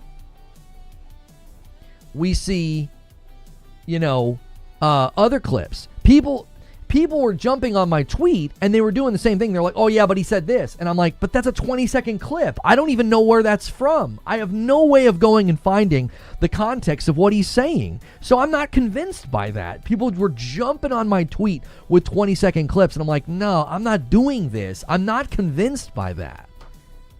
Thank you, Quirky, for 5 months. If you're upset because somebody changed their position, or you feel like their changing of positions has been in lockstep with marketing, that's fine. You can make that criticism. I am far more in favor of being like, you know what, I'm not interested in that. I'm more interested in having a conversation. What made you change your mind? What changed your position? Why were you predicting all these things about PlayStation's going to go day and date on PC? Nintendo's eventually going to do the same thing. Why were you making these predictions? I genuinely would like to know. Instead of being like, haha, got you. Yeah, you were wrong. Got you. It's like, oh, okay, yeah, but to me it's more interesting to have a conversation. Listen, I tried to do the receipt pull accountability thing. It just doesn't work because a lot of the times you're dealing with receipts that are like a 10-second clip or a 20-second clip. Even Jez Corden, who stopped by the show the other day, he's a friend of the show. We're trying to have Jez on. Time zones don't line up. Even Jez recently said, yes, they're having internal conversations about exclusives, and he was like, I don't think they're going to go back to it. I don't think so. Even he was like, yeah, I don't think so. No, I think the guys that were very much like, yay Xbox, I think they still are yay Xbox, but I think they're like, yeah, that ship has sailed. They're not doing that ever again. There's no reason they're going to do it. You made the same arguments last year. You said Xbox influencers were just parroting marketing points. Yeah, and I'm trying to put that way of talking about it behind me, C-Fresh. I don't think it's productive. Wouldn't it be far more productive to be like, hey, you clearly changed your position on this. Why don't you come on the show and explain to me or the public or whoever why you changed your position? Why would I be like affronted that someone changed their position? Let's say that you're right. Let's say that I was right. That people were changing their positions in lockstep with Xbox marketing. Okay, so maybe the marketing compelled them. Maybe they think, nope, this is the right call. Maybe they think that Xbox is visionary and understands where things are headed. I don't think that. I don't think that at all. I think they're way out of step. I think Microsoft is clueless when it comes to gaming. They've proven that for 20-something years. Stanley with the $5 super chat says, the problem is every time someone had a different opinion than Paris, he called them console warriors and dismissed them. Again, I don't know if that's true. I'm not going to go and scour the man's live chats and his YouTube channel, his Twitter. Dude, people do that to me. People will get me getting snippy with one viewer in 7 days, and they'll be like, look how mean he is to his audience. I talk to thousands of people a week, and I'll get a little snippy with somebody, and they're like, look at this jerk. Reforge is mean to his audience. Yes, I'm so mean. Cower before my meanness. But that's the world we live in, and I'm tired of it. I'm like, I'm not playing this dadgum game. You going to clip somebody? You going to put 20 seconds on Twitter? I don't care. I'm not compelled. No, you're probably playing games. You're probably playing games. So the idea that like, oh yeah, but he did this and he said this is like, okay, that could be a 20-second clip. He could have had 18 people in his chat one day being douchebags. He called one of them a console warrior. You yank that clip out and say, yeah, this is what happens when you disagree with him. And there you go. Now you got narrative. I'm not saying that's what happened. I'm saying I'm just not compelled anymore.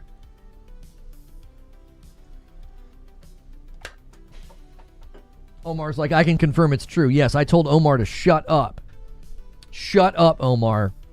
I understand exclusivity as it's a tactic to get as much money from the consumer as you can. From the consumer point of view, it's only seen negatively as they have to spend more. Lona every morning, press like and renew subs if you can. Clip, angry man begs for subs and screams at his audience. Right. What if the clips are over a minute long? They gonna clip that? It's fine. Listen, what I'm not doing right now, and I know this is hard for people to understand. It's the same when I said I'm not defending PlayStation or I'm not defending Jim Ryan. In this moment, I am not defending Paris Lilly. I'm not saying, yep, he's made zero mistakes, he's made every shot accurate, and he's never gotten harsh with an audience member or somebody on Twitter. No, I'm not going to say that. He and I butted heads a couple of times, and I found a lot of it to be kind of ridiculous, okay? So I'm not at all like being like, yeah, I'm defending him. I'm saying, can we just start to have conversations instead? Instead of being like, change your mind, flip-flopper, here's a 20-second clip, flip-flopper, be like, oh, okay, where's the full clip? Let's watch the entire thing in context. As soon as I saw the context, I was like, this is freaking stupid. He was not campaigning for a return of exclusives. It's tiring. So now, guess what? Guess what just happened? Let me explain to you why this is so insidious. In 2 months, there will be people with the headcanon that that's what he did. In 2 months, there will be people that just think that's what happened. They'll be like, yep, yeah, he flip-flopped. He was out here campaigning for exclusives to come back. And it's like, but he wasn't, though. That's not true. That's not what the actual clip was from. But it becomes headcanon. I have people that jump on my tweets every day. They're like, you lie to your audience. You berate your audience. You don't care about the public. You only care about people who give you money. Why? Some random clip from years ago where I was talking specifically about my Discord, and they still use it to this day to try to paint me as something that I'm not. It's a common tactic. And the best disinfectant is always going to be light. Like, just give people the opportunity to have a conversation. Give somebody the opportunity to explain themselves instead of buying into this clip nonsense. Because all you're doing is perpetuating nonsense. You're perpetuating this idea that, like, in 2 months, everybody's going to think, yep, everybody started campaigning for exclusives. People are doing the same thing to Jez. Jez isn't campaigning for exclusives. Jez said they're having conversations about it. He also said, I don't think it's coming back. Do you see the problem? It's like, it's impossible to have a conversation. He loves to call people fanboys and make fun of them when people have different opinions. Iron Lords and Boomstick and other channels, it goes back years. Well, listen.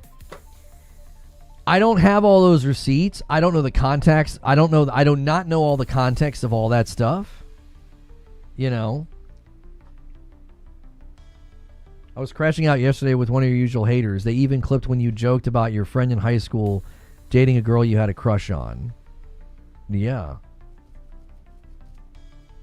Yeah, that was 27 years ago. If they think that's a gotcha on a guy that's been married for 19 years with 2 kids, okay. That's a self-report if you think that's a gotcha. Like, got him 27 years ago when he was 17.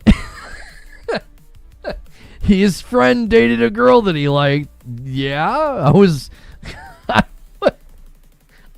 a kid. I was a teenager.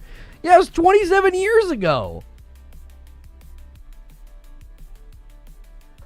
A lot of swearing, but it's about clip culture.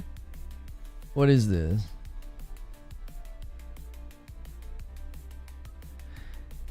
He dropped a skit about how Clippers use fake captions on posts to with completely different videos. Oh, yeah, I'm not going to watch it if it's got language. But here, the thing is that again, I'm not out here campaigning to defend another person. I'm saying in this particular instance, the clip was it's false. It's not what he was saying. If you want to call him out for it, like if he insulted you or insulted somebody else or he blocked somebody else, that's fine, whatever. That's not what I'm talking about. I'm talking about there was a clip being circulated and it was totally false framed and it was totally misrepresented. So it begs the question, how many times has that happened over the years? And then that person starts to develop a caged animal mentality. They start to feel like everybody's after them. Everybody's out to get them from that side. I did that. I'm speaking from experience. I had that experience. I had people doing that to me, clipping me, misrepresenting me, and what did I do? I got this caged animal mentality. I started lashing out at people. I had a guest on last week that I lashed out at. Eric Cuts for the win. Comes on, does a show with me last week, and I did the same thing to her. I thought everybody was out to get me. And she reacted to like a rage clip of me, and I thought, there's just another person trying to make me look bad. So that's what I'm saying. Like, I'm trying to have some understanding and some empathy and to be like, you know what? I could see why somebody would get tired of all this crap and call you a console warrior. I could understand why somebody would be like, you know, blocking you or running their mouth, because you get that caged animal mentality. You feel like everybody's coming after you, and you're getting claws out at everybody. So I'm not defending those actions. I'm simply trying to understand why that might happen. I'm also like, how many times has this person been completely misrepresented? How many of you right now are putting things in my chat and you were compelled by a clip on Twitter and you don't actually know the context? Like I said, in 2 months, there will be people that go into chats and say that. Oh yeah, you know, back there in April, they were all campaigning for exclusives to come back. And it's like, no, they weren't. I've seen fans requesting exclusives come back. I've seen people say the only way you motivate somebody to buy a box is with exclusives. AOZ says, I don't understand why someone dating someone you happen to like it being a problem. Are they trying to frame it like you have to be the first to date anyone you like? I mean, AOZ, you're trying to understand extended adolescent men who they literally think a gotcha from high school on a 44-year-old man is a gotcha. Like, you got to understand, AOZ, you're talking about children here. They're living an extended adolescent life. Like, there's no wisdom and prudence there. They're fools. Like, you can't even, you're never going to figure it out. It's like trying to figure out why kids splash in puddles like they're kids. You know what I mean? It's like,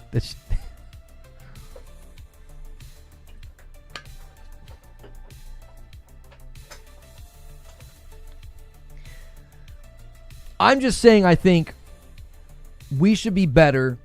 Content creators especially. This is where it irritates me the most. The Twitter rabble is going to be the Twitter rabble. That's what they're going to do. They're going to gobble up clips. They're going to gobble up drama. I think content creators should be far more cognizant and aware that this kind of crap goes on regularly. A lot of content creators don't like me. One of the reasons they don't like me is they bought into clip culture on Twitter. They should be the first ones to be skeptical. They should be the first ones to be like, wait a minute. It is a common tactic on Twitter to clip people and to make them look bad. YouTubers and streamers and podcasters should be the first to be on guard and be like, well, hang on a minute.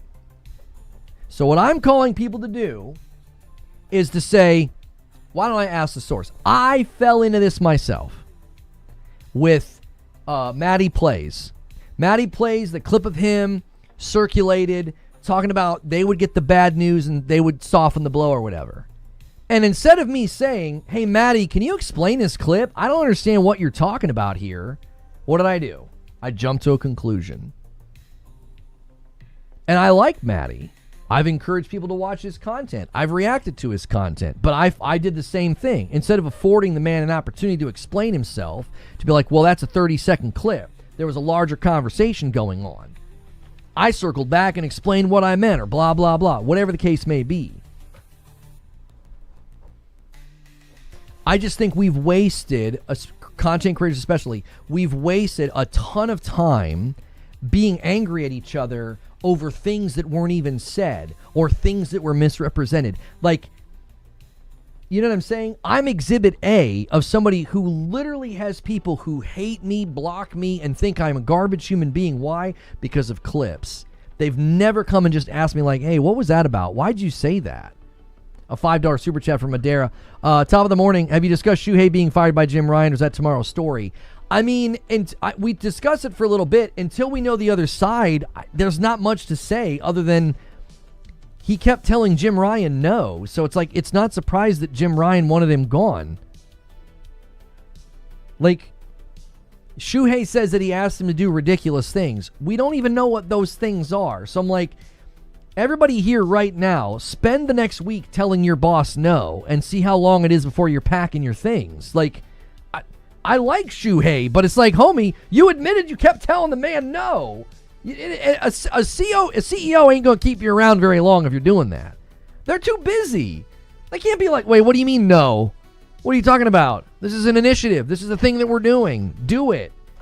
If you won't do it, we'll find somebody that will do it. That's one of the biggest challenges of getting an executive level position, is that you got to kind of do what you're told. Now, yes, there are opportunities for pushback. There are opportunities to not be a yes man. I'm not saying everybody should be a yes man. I'm not saying that. But I'm saying you cannot expect to keep your job if you just keep telling your boss no. I would like to know what were the ridiculous things that he was asking him to do. What's this clip, Omar? What are you putting in here? I think he got lucky, say no to his boss multiple times before being fired. I think a good executive will respect somebody who says no to them. Each time when I come here, I am abused. You're an idiot, Omar.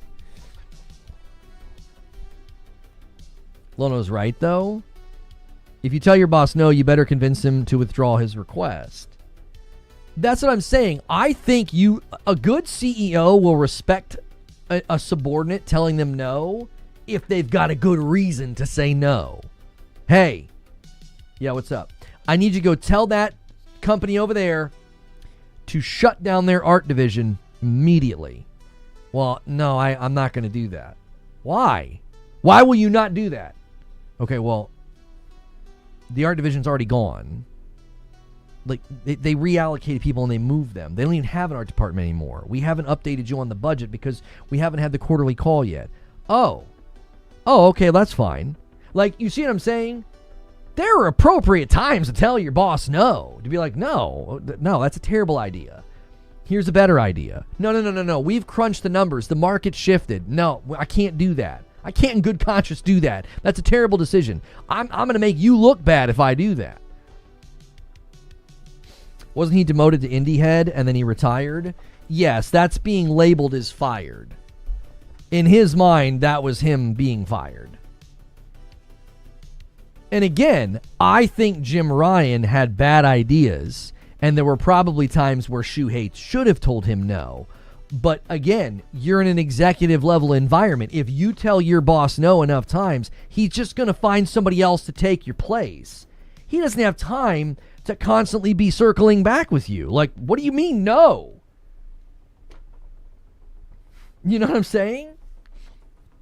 I'm not saying that Jim Ryan's blameless and Shuhei, is to blame here, but there's two sides of this street. I work on sales, and yes, I often have to tell my boss no, but of course being an alternative to his unrealistic requests and work it out. That's right. Yeah, I like Mighty Keith, but I just don't agree the idea that like Jim Ryan set PlayStation back so many years.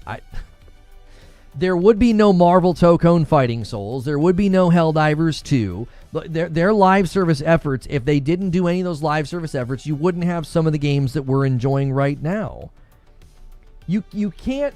The idea that, like, these executive level decisions are either good or bad. There's no in between. So the man sustains their market saturation and breaks records every year during chip shortage, during COVID, during pandemic. He keeps all that humming. While he's in charge, we get Returnal and Ratchet & Clank Rift Apart and Miles Morales, and we get Horizon Forbidden West and Gran Turismo 7 and God of War Ragnarok. We eat so good from first party during a time where other companies were struggling to get games out, where other companies were struggling to distribute their consoles, and this guy's at the helm, and those are all the things that happened under his watch. But because he greenlights an increase, a bullish, an overly bullish increase in budgetary funding for live service, and he has companies like Bend and Bluepoint working on live service games, he has quote-unquote set PlayStation back so many years. It's like, no, I don't agree with that at all. From 2021 up until that man's retirement, we were getting a steady cadence of either first or second party exclusives that were, I think, all very quality, especially from the first party studios. And PlayStation was able to saturate the market far better than they anticipated. There was a chip shortage going on. There was a global pandemic going on for the first 2 years of the gen. And this guy's at the helm and figures it out and gets it all to the point that the executives are thrilled. And people are like, yeah, he set us back. And it's like, what? 90,000 consoles in circulation? A healthy first-party pipeline? Bend wasted time. Bluepoint's gone. Bluepoint didn't get shut down under his watch, by the way. So yeah, Bend wasted time. Agreed. I think Guerrilla's wasting time on Horizon Hunter's Gathering. I don't think either of those instances you could argue that, did I say billion? I must have misspoke, because Hilly's saying 90 million. I might have misspoke. The idea that he set the company back or PlayStation back or this gen back, I'm just like, I can't see it that way at all.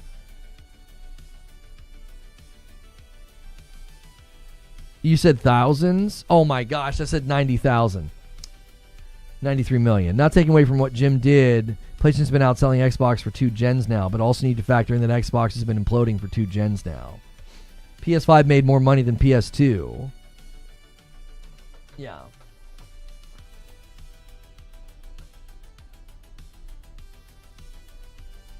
Clip it, yeah, 90,000.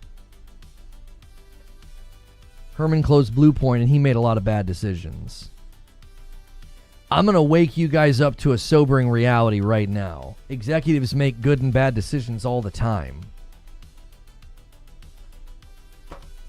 Have you ever met an executive that has a perfect track record? The most successful executives in the world, one of the reasons they have hits, one of the reasons they have good decisions is because they make so many. They're making so many decisions. So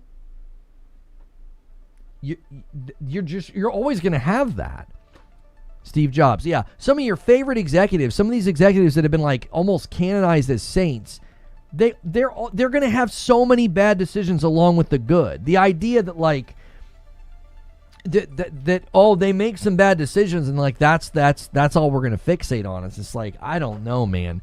I cannot look at where we are right now and the games that have come out and the market saturation of PlayStation and the lineup they have for this year and the lineup they have for next year and be like, and the lineup they had last year and be like, yeah, Jim Ryan set us back. What the frick are we talking about? Things have been so good. Gaming is in such a great place. And listen, one of the reasons, I mean, let's have some real talk here. One of the reasons some of these games are getting to experience so many sales is because one platform actually saturated the dadgum market this gen. There's actual consumers that are satisfied, have a console, and they're buying games in large numbers. So to be like, yeah, he set the gen back. There's 93 million PS5s in circulation. Do you want to look at the sales breakdown of a lot of these games and third-party companies that sell their games? Do you want to look at the breakdown of where most of the games are sold? And then you want to talk about who's holding back what and who's holding back the industry?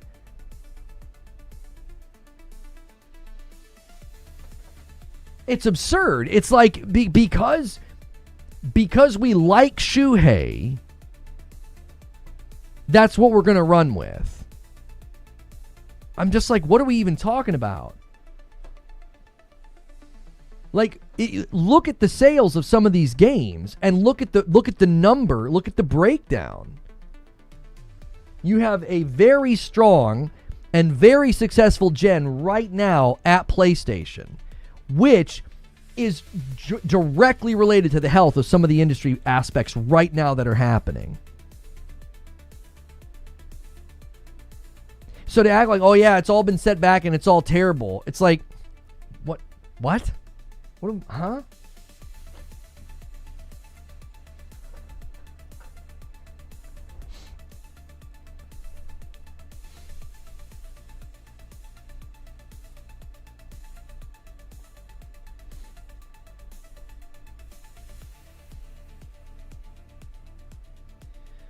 There's a sword back there, Dragon Quest type sword, ancient looking.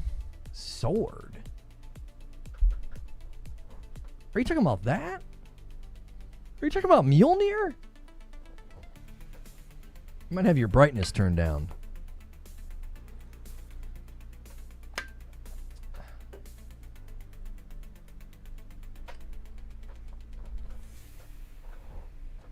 Yoshida said they always canceled games. And didn't he reject Resistance 4 being made? Yeah, I think you know, there'll be videos this weekend claiming I'm defending Jim Ryan and because that's like the height of intelligence when you have a nuanced conversation like this. Like, you can say he made mistakes. I've been very critical of how he was too bullish with live service. He shouldn't have approved single-player studios working on live service games. I can say all that while also being like, to act like he set back PlayStation as they've saturated the market on pace with PS4, and they make up the bulk of some of the biggest third-party sales that have happened when games are like topping the charts. One of their exclusives last year sold more copies in North America than Call of Duty. You don't get to there 6 years into the gen if he quote-unquote set us back. I don't think people understand, like, the importance of saturating the market with your console, how important that is to have a saturated market with consumers who are spending money. All this bluster and all this talk about, like, you know, shills and fanboys and, oh yeah, you guys are suckers and you pay for games and you pay for this. That's one of the main reasons that the industry is doing well. If there are aspects of the industry that are doing well, that's one of the ones that are doing well right now. Is like, people are spending money. You want that. You want people actively booting up their console and buying games. That's what you want. You don't get there if you don't have 93-something million consoles in circulation. Didn't Yoshida and Sean greenlight Hunter's Gathering? Yeah, I don't know who greenlit Horizon Hunter's Gathering. That's what I'm saying. Like, people want to act like Shuhei Yoshida is as pure as the driven snow. He seems as sweet as pie. He seems like such a nice guy. But, like, he probably made a ton of mistakes, too. And greenlit bad projects as well. Come on. You can act like he didn't make mistakes? Like, what are we saying? What are we saying here? Like, every single thing that came out that was bad, it was all Jim Ryan and Herman Holst, and Shuhei never greenlit a bad project?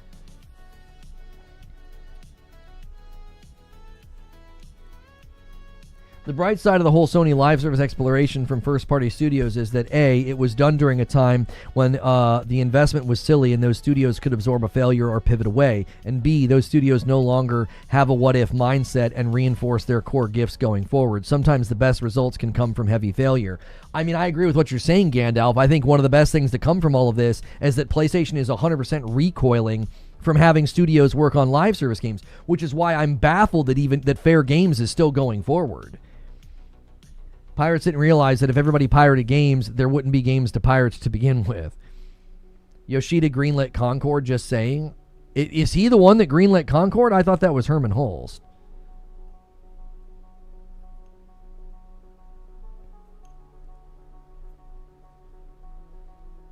Lono loves Project Helix. I mean, I'm looking forward to Project Helix. I don't know if I would say I love it. Shuhei famously disliked Demon Souls and God of War 2018 early demo. Single-player, third-person, over-the-shoulder cinematic adventure games are what Sony players like the most.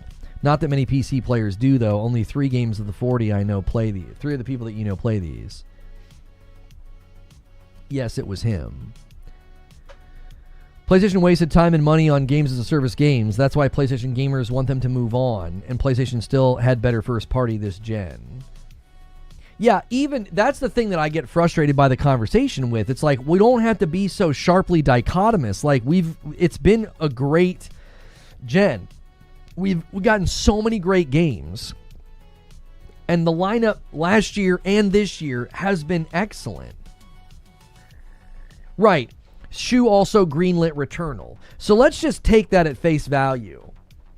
Yoshida takes accountability for Concord. Good on him. So Shuhei Yoshida greenlights Concord, but he also greenlit Returnal.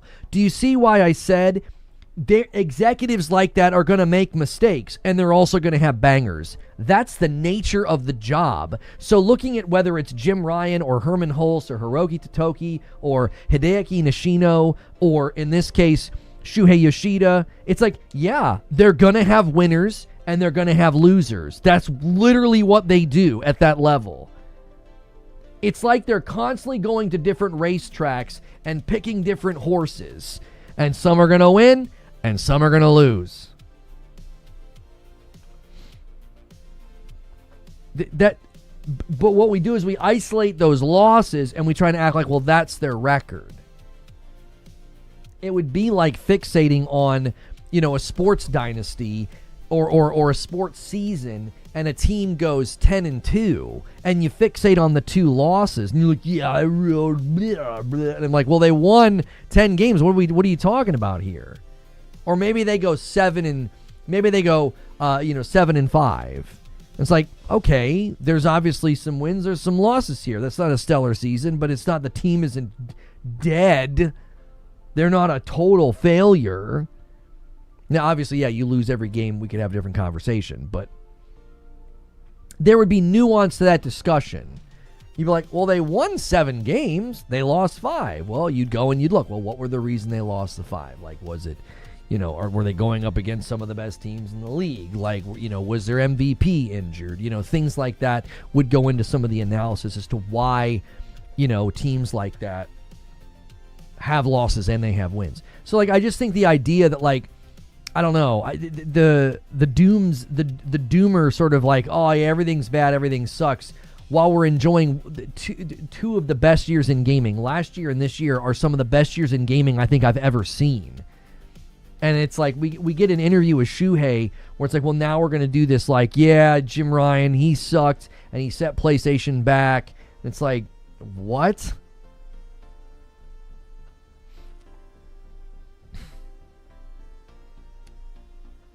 I guess I can understand that, kind of like how Phil Spencer can still be praised for his direction with Xbox. I think Phil Spencer made one of the biggest mistakes of his career was Game Pass. And yet, Game Pass was almost a necessary evil to give them relevancy in the market. They needed something. And he made, I think, a giant mistake. I think Game Pass could have been structured completely differently, and it would have been far better for them as a brand. It would have been far better for the ecosystem and the culture that they fostered. But he also didn't have much of a choice at that point. They needed something. They needed something. Concord's not on him. He signed a prototype contract in 2016. Right, but Paul, that's the point. You're placing lots of bets at that level. You're going to have winners and losers. You're going to have winners and losers. I don't care about Xbox is dead. I'm talking about this gen not being good. When you say, again, I don't see it that way. I mean, there's plenty of people that think this gen has been disappointing. I think a lot of these people aren't playing any games.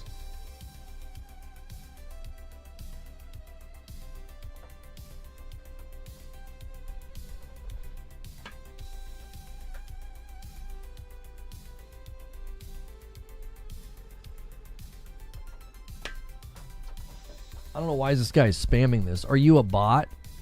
He says, if you have PS5, PS6 is useless. Helix better. You just keep saying the same things over and over. Like, people are having conversations. Join the conversation. Don't just come in and keep saying the same thing over and over again like a bot.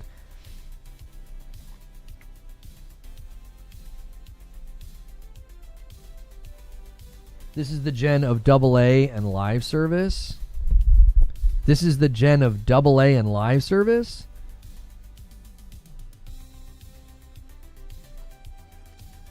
Another narrative that people always run with is that isn't true, is that from the very beginning of the PS4 gen, they were dropping first-party bangers when that isn't true at all. It wasn't until 2016.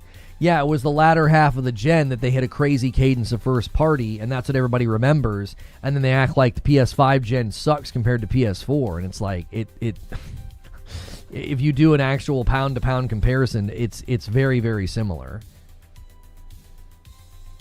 Mouse is really fun. I watched Moist Critical's reaction to the IGN review. It was pretty funny. Charlie's like, I like listening to Charlie explain the lore of a world that would have a lot of references to cheese in it. I think that was my favorite part. It was like, he had to feel a little funny filming that. Like, you feel stupid talking about it, but you're like, it makes sense. There's lots of cheese. Yo, Broken Earth with a $2 super chat. We got bots in the chat. Yeah, we do. A few bangers have dropped. No, not doubting that. There are so many insanely good AAA games that have come out. I don't get the notion that live services ruined everything and that indies and AA's are embarrassing AAA. I'm like, what are you talking about? We've had an army of great AAA games like every year this gen. All you have to do is look at the award nominations to see a sampling of some of the crazy good stuff we've gotten from AAA this year. people will spend like an entire diatribe demonizing AAA or saying AAA sucks or that indies are school, and then in the next breath they'll be singing the praises of RE9 or Pragmata, or there's plenty of other AAA games. Those are just the two off the top of my head. That's all Capcom. It is the year of Capcom. But like we're going to be playing games like Control Resonant this year. There's I guess we wouldn't consider Housemarque to be AAA, but like last year you had games like Death Stranding and Yote. You're not gonna get games like that from AA. You aren't. You're not getting Resident Evil 9 from AA and Indie or Pragmata. You're not going to. Neo 3. You're not getting these games at this caliber, this size. It isn't gonna happen. It's extremely unusual. We have a good mix, I would say. I think what's happening is we have a far better mix of AA's and indies hitting well above their weight class, and I think it makes people, wrongly conclude that like AAA sucks and AA's and indies are taking over. And it's like, no, it's that I actually think that AA's and indies have a stronger footing than they ever have, but AAA's are still doing excellent work. The only point he does have is that FIFA, Madden, NBA top the sales on console, and they're basically live service. Well, I think a mistake people make in this conversation in particular is they look at revenue or like player numbers, and they think that means that like nothing else is being successful. So yes, like the sports games, the live service games, they run the numbers. This is correct. But that doesn't mean that nothing else does, or that nothing else tops charts, or that nothing else sells well. Yo, Dan with a $10 super chat. Off topic, but due to you and this channel, I've been trying many new games, and this year I've completed Tsushima, God of War 2018, Ragnarok, Valhalla, Control, Space Marine 2, Mouse PI next. Nice list of AAA games there, with the exception of like Mouse. And thank you so much for the super chat. I appreciate that. Guys, if you haven't done so yet, do me a favor and quickly hit the like button. We've been having a lively discussion and a back and forth and a debate. And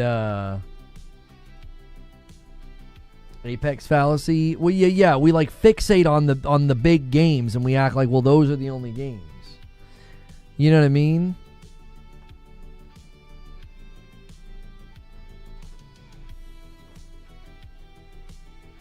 Like, there are plenty of big games that, yes, they have lots of players, but those aren't the only games. You see the tweet about the PS360 vibes being back? I don't think those vibes ever left. I did see that, Nick. I was like, yeah, there have been so many games like this. Kiln drops on April 23rd. Pre-order starts now. Wait, Kiln is this week? I started Mouse last night. Tons of fun. It is, I'm just glad that so many other people are saying what I said, that like there is this great like Doom boomer shooter vibe to it. Like it's just such a fun and pleasant game to play. I'm glad that like Moist Critical and others are like taking up for the game, because it's like that, not that IGN heard it or anything, but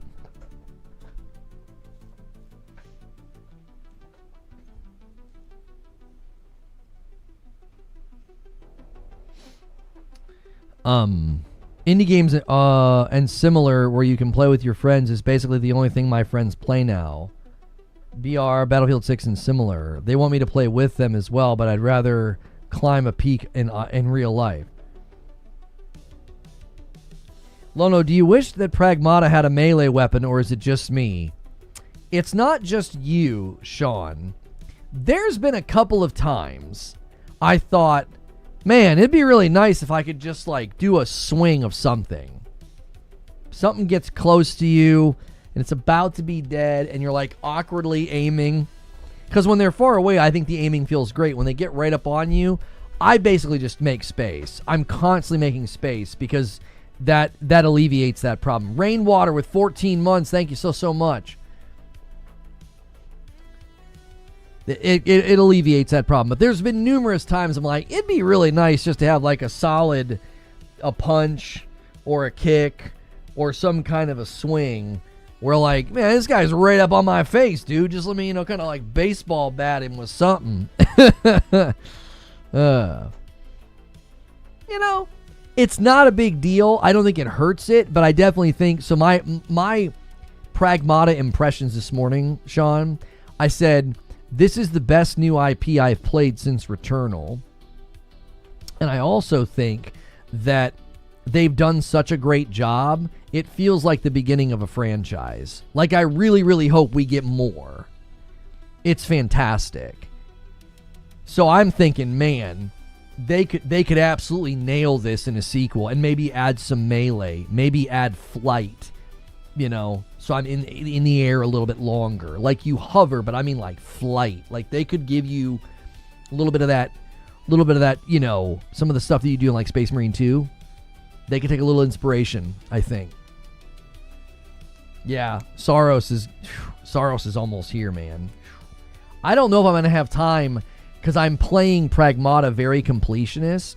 I don't know if I'm going to have time to finish Pragmata and then Mouse PI. No, Mouse PI is not bad. Mouse PI is fantastic. I gave it a very glowing score. I did like a halfway through review. It was a review in progress. I gave it like a solid 8.5, almost a 9. I think it's excellent. It's just such a fun boomer shooter. If you don't take it too seriously. Remember when we were reading through the reviews and I was like, I feel like a lot of these reviews were just taking the game a little bit too seriously.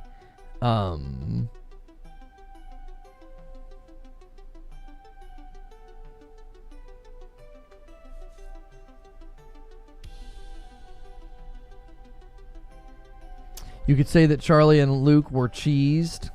Hang on. Let me take a look at what they're saying here. IGN Insane Mouse PI for higher review. Luke reacts. Might be the worst review I've ever seen. Yeah. Yep. And they raked in a ton of views being critical of that review. I mean, it's good to see. I mean, I remember when I did a reaction to SkillUp's review of Yote, everybody acted like that was weird and that I shouldn't do that. And like I had people like calling me out. I'm like, I think reviewing a review is perfectly fine, especially if you really don't agree with it. It can be good dialogue. And I really respect and like SkillUp. So like I did it from a place of admiration where I did not agree with his review. I thought he viewed the game in a very different way than I did, and I think that's interesting. I think having those types of back and forth, are enjoyable. The dude really wanted a serious noir game.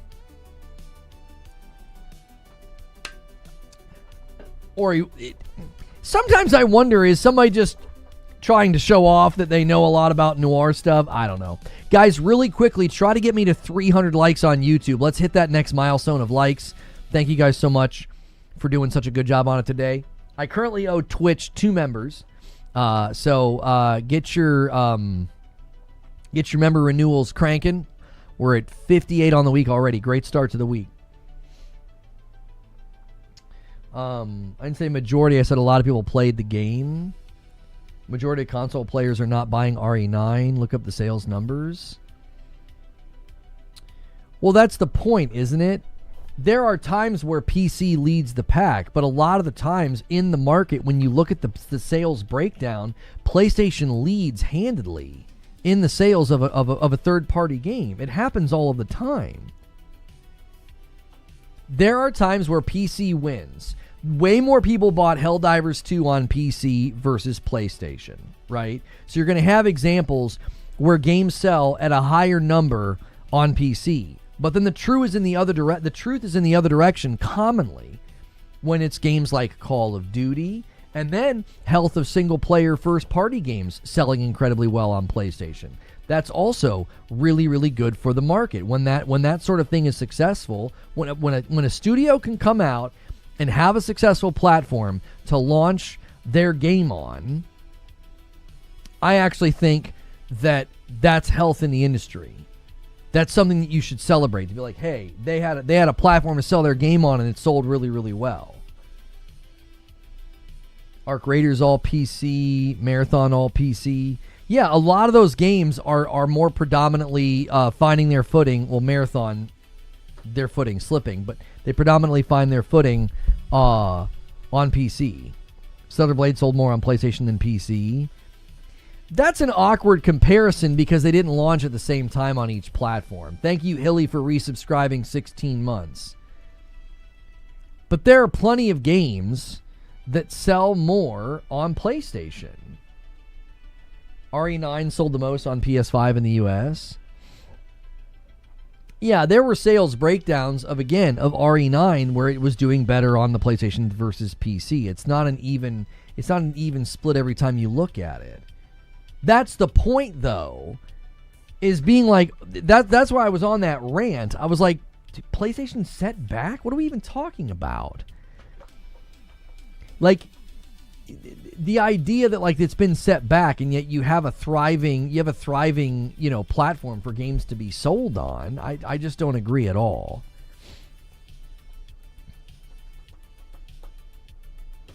Really great to see new IP doing well in a sea of sequels and remakes and spin-offs. Well, and I said that this morning, like, I like that we've had lots of great sequels. I've enjoyed those sequels. But it's also really, really refreshing to have a new IP come out and crush it like Pragmata. It's like, yeah, I hope we get another one. And then what's going to happen when we get another one? People will be like, it's another sequel. Like, be careful now, y'all. Be careful. Because if you really like the first game and it does really well, they'll probably make another one.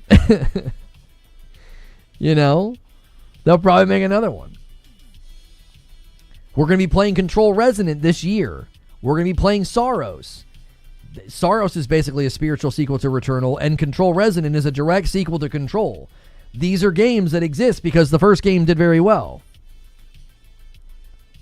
I want another good Star Wars game? Yeah, for real. Star Wars Outlaws was so disappointing. It was just so low quality when it came out. So many great $10 games on Steam. There are more great games than people have time for.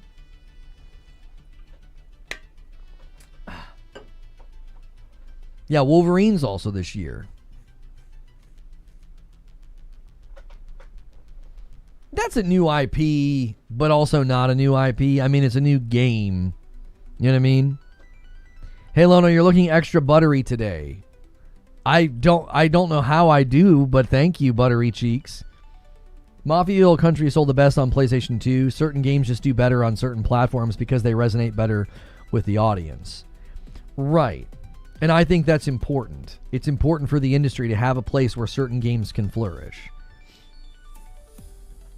There are games that go to Steam and only the Switch, and they sell crazy good on Switch. That's great. You want to see that. You want to have a platform for certain games. I usually just skim through the story on linear games. Yesterday I backtracked in Pragmata and had a blast. Oh, it's so fun when you go back and can like solve puzzles and get into areas. I love it. I love clearing the map in Pragmata. Love it.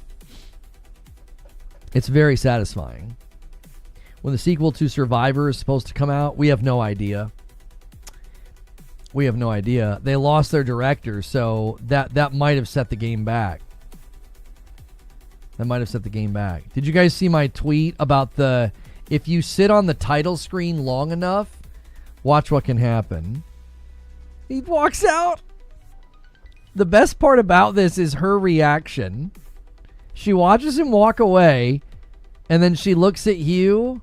She grins and like shakes her head, and then she laughs. It's too much, man. It's too much. Adorable antics on the dadgum title screen of the game. It's great.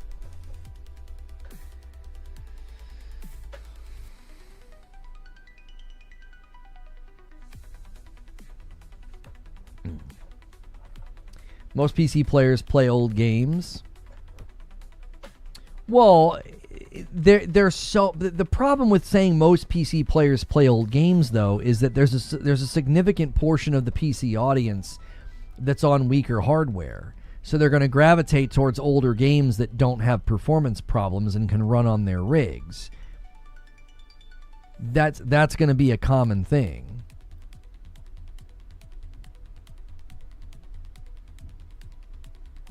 Unfortunately, someone beat you to it. Beat me to what? Oh, that clip? I didn't see that clip anywhere. I was just sitting here getting ready to play and getting everything set up. And then all of a sudden it happened. I was like, what the frick? We have the metrics. What metrics are you talking about, Hidden Seer?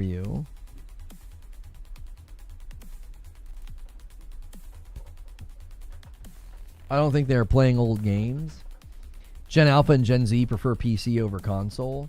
Broken Earth with a $2 super chat. Pragmata knows their audience. They do. Thank you for the $2 super chat.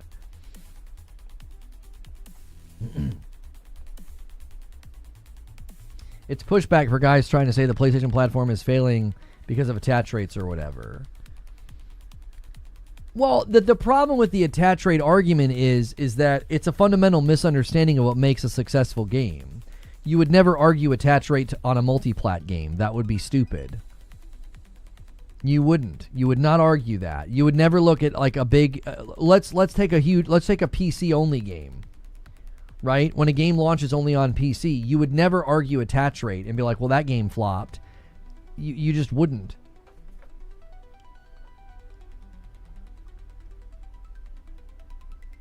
There's a rumor that a new Xbox Elite Series 3 controller could be announced soon. Oh, it got tons of views. And you're positive? What's the timestamp, Trill? I've had that happen with a couple of my videos. It happened with the Hiroki Totoki interview. Folks yanked my clip and re-uploaded it, which is fine. It wasn't mine. It was from the Bloomberg thing. But, yeah. Old games are better? To you, they might be better. Not to me.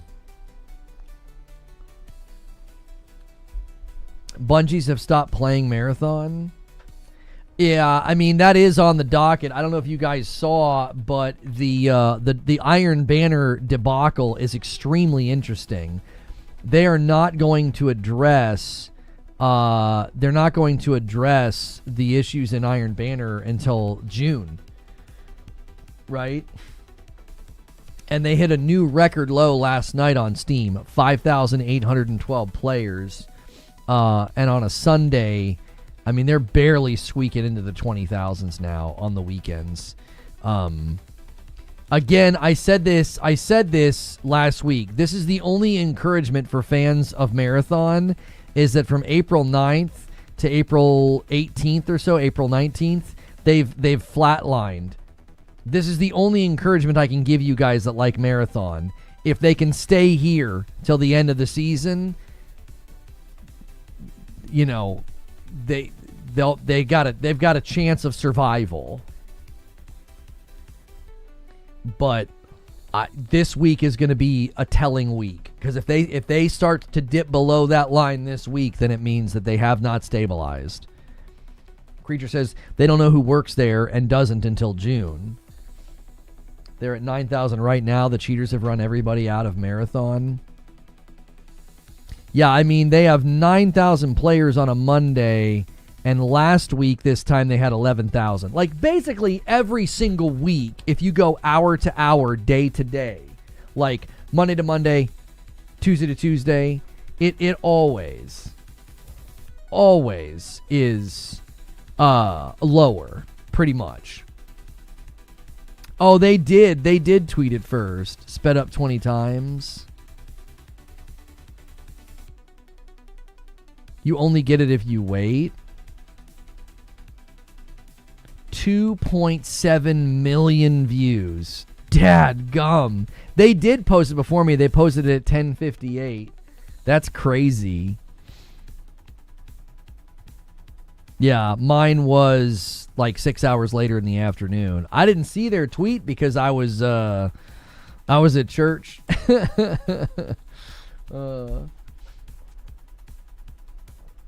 New low every week. Well, the interesting thing that came out about Bungie is the situation with Destiny 2 and Iron Banner. So there was no Iron Banner for like 6 months, and they didn't really explain why. And then when they finally bring it back, it's got problems. They acknowledge that Iron Banner has problems, and you know what they said? They can't fix it until June. Now, I don't know if they're trying to do the whole, like, blink twice if you're in danger thing. But the fact that they're like, oh, yeah, we'll get to that in June. It's like, what? What? Why can't you fix it now? It's a drop rate percentage problem on the auto rifle. You can't adjust the drop rate of the gun? Iron Banner's the draw now? Well, it's not the draw. It's that for 6 months it wasn't cycling back through. And when it finally did cycle back through, it was botched and messed up. They acknowledged that it was botched and messed up, which makes you wonder why they even pushed it out. And then they're like, oh, we can't fix that until June. Again, why June? I don't understand it. Iron Banner has generally been weapon reworks. Yeah, I don't know if you guys are understanding. The issue is not why Iron Banner isn't good or would Iron Banner save the game. No. It's symptom of a completely separate problem. It's a symptom of a completely separate problem. The symptom is they shipped something that should have been very easy to ship, and it ships broken. And then they say, we can't fix it until June. You're like, wait, what the heck is going on over there? What are you guys doing? That's why I said, maybe they've already shifted to Destiny 3. Maybe they're all working on some big crazy update for June. I don't know. Maybe they're all buying their time. They're like, yeah, we're all about to kick rocks and get out of here. We're all about to quit in June. They're all just kind of punching a time card. So yeah, I'm not trying to indicate that like, oh, Iron Banner was going to turn things around and they failed and they muddled it up, and now Destiny 2 is truly dying. It's like, no, I don't know how this sort of thing happens unless, of course, you've really moved people off of the game to some significant degree. June is supposedly when the next season and DLC come out, and they're waiting till that update. Yeah. Pearl Abyss would patch that in 15 minutes. It's true. Pearl Abyss also has all their staff members like sleeping at the office. There's no other explanation for the speed with which they have patched Crimson Desert. There's no way.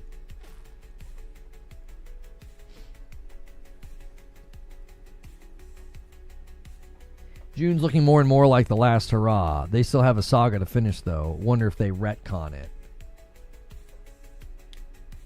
Yeah. So they spoke to the matchmaking thing. In Marathon. Here's the deal, though. So Joe Ziegler says, matchmaking is a complex series of wires and circuits trying to connect players to give them the best time to match while also providing quality matches. In that complex nest of things, we found a bug related to regional matchmaking that is affecting a very small set of players that is unintentionally putting them in matches they're not supposed to be in. We're prepping a fix to get to you Tuesday morning to fix this. Thanks for helping us find it. Okay. Very first reply. Your matchmaking is terrible, but it's just a symptom of a deeper problem. You built a game that's hostile to average players. We're constantly matched against people half our level with half our gear. We just walk over them. Then they will likely quit. So even the people playing are like, we're just running over people. Here's the problem, though, with that guy's assessment that, it says, oh, you're matching against people with like lesser gear and we're just trouncing them. There's nobody else to put you against, bro. There's nobody else to put you against. That's it. That's all there is. There's nobody left. Broken Earth with a $5 super chat says, I think I'm convinced now that June might be the last hurrah. Fixing Iron Banner to June is an odd choice. I'm extra suspicious now. Yeah, that's why I thought it was a story. I didn't think Iron Banner having problems was a story. The story is that Bungie's like, oh yeah, sorry about that. We know it's messed up. We'll fix it in June. It's like, wait, what? Why'd you ship this to begin with? It's level based, so lesser gear makes sense.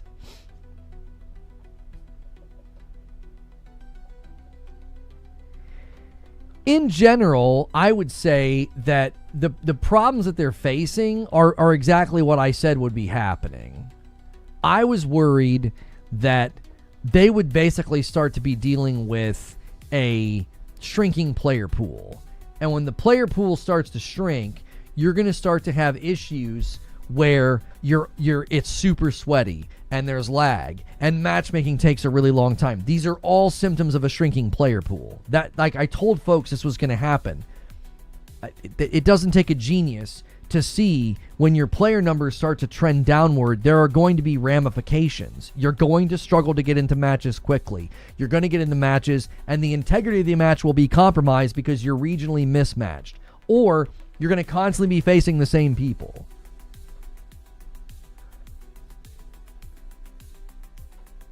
Do you see what I'm saying? Like, I don't necessarily think this should be surprising to anybody. Anybody looking at the numbers would see that this is where things were headed. Forbes made another article regurgitating things people have already said in Reddit and Twitter. I mean, okay. Could we get 13 more likes on YouTube? And a 10 bomb for YouTube comes in from Hidden Siriu, and he gets us to 69. Nice. Creature says, come June, it's not going to be the same place. New leadership, new changes, new way of life, new processes. Once the payout lands and those homies have walked off.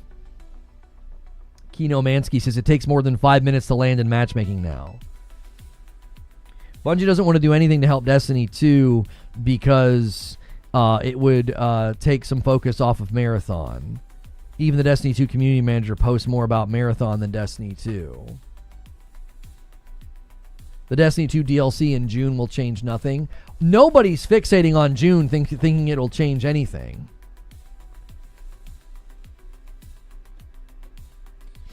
This guy says, I quit watching these videos for more than a week. Now I'm watching again, and you're still talking about Bungie and Marathon.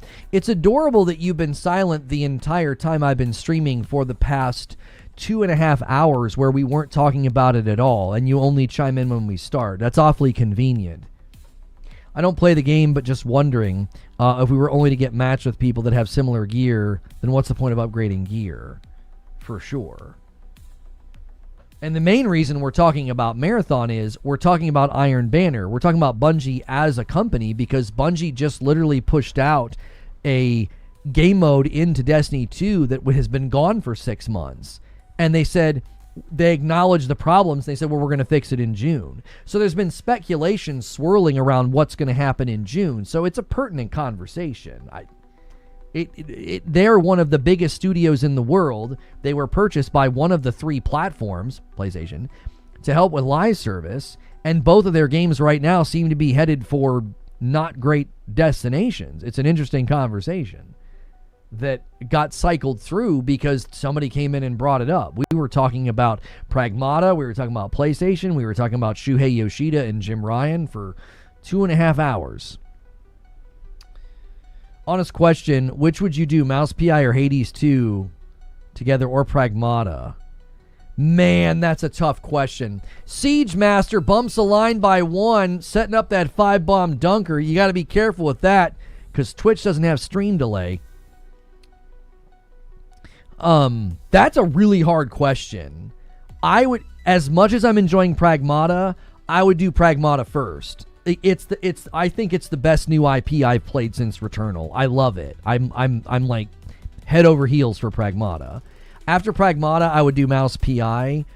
Hades is the kind of game that like will always be there, and since it's a rogue, you don't want to dabble. This is my advice. Others can disagree. I don't think you want to dabble in a rogue. You kind of want to get in and get into a flow state and get good, and you'll become more proficient the more you play Hades 2. Does that make sense? If you dabble in Hades, you're probably not going to have the best time. I'm not playing anything until I 100% Pragmata, says Malice 1. You can't get past the second biome on Returnal. Are you still fighting Biome 1 boss? You should just be beefing up in Biome 1 and then skipping the boss. That might help you. Are you doing every room in Biome 1 before you leave? If you're not doing every room in Biome 1 before you leave to go to Biome 2, that's part of your problem.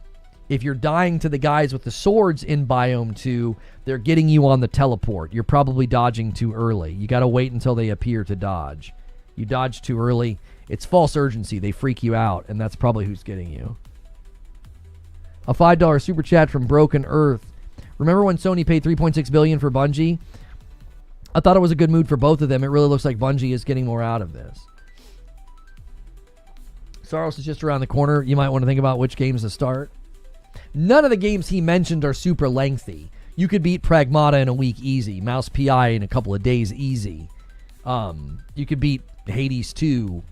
You could beat Hades 2 in a week-ish easy. Unwound Automaton says, my son and I are going...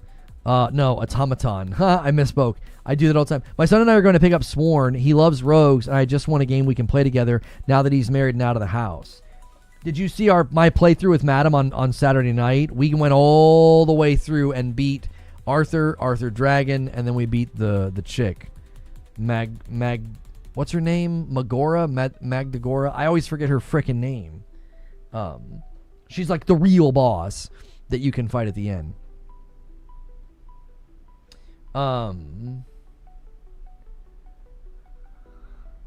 While you can certainly spend that kind of money on a PC, you guys are debating PC. I don't care about that. No, but it's based on your recommendation.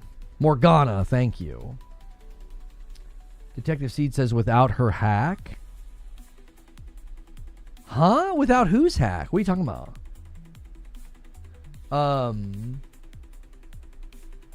I watched a video of you guys. It looked fun. Not debating. He was asking for advice. Oh, okay. It's fine. You guys can talk about that. I'm just not interested in talking about that. So I bailed halfway through the comment. So September 2025 didn't mean anything? September 2025 didn't mean anything. What are you talking about? I just cleared Biome 4. 3 and 4 were cakewalks. Biome 2 was giving you trouble and 3 didn't? That's unusual. I mean, everybody's different, but that's unusual. I don't think I've ever heard anybody say that.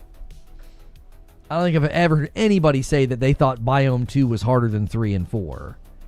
4 is not bad. It was the second part. Oh, I missed your first part. Huh? That was the first thing I saw you say today. Hang on.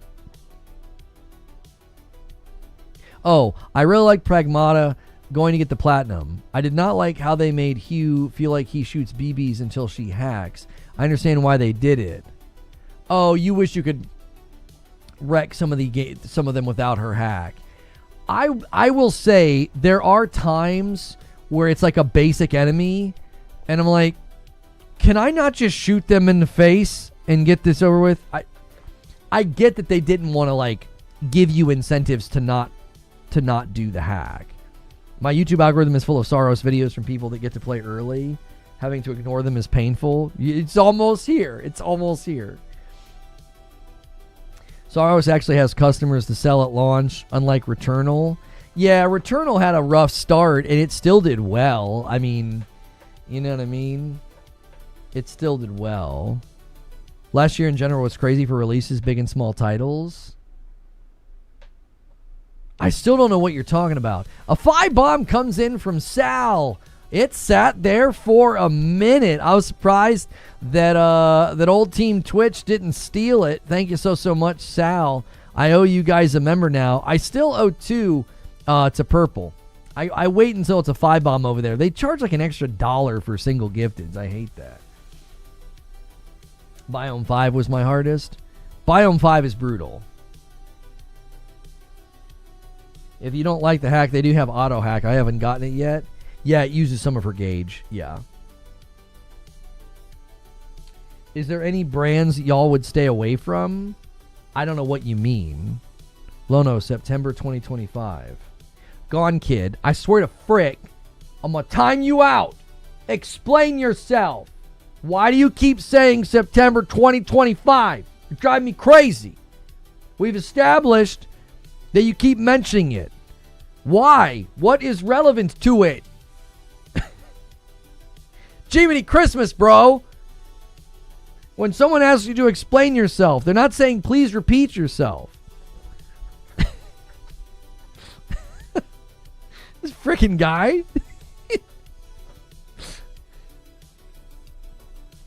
My rocket should blow them up without a hack. Aren't the rockets designed for impact, like concussion, to knock them down and not... Unless there's a weapon I don't have yet. Bro, it was 8 months in the past. Yeah, I don't know why he keeps bringing it up. It was last year.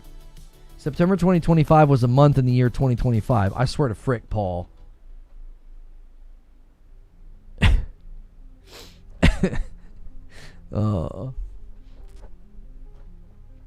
Wolverine is in September. Phantom Blade as well. Yeah, but he's saying September of last year. I don't know what the relevance of September last year is. Lono, April 1st, 2026. Wait, you don't know about September 2025? Me either. I don't know what he's saying. What happened to Judas? I have no idea. We might finally see it again.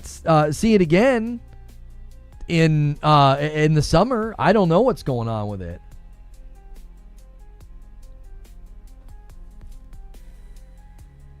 Lono, September 2025. Bro, how do you not know?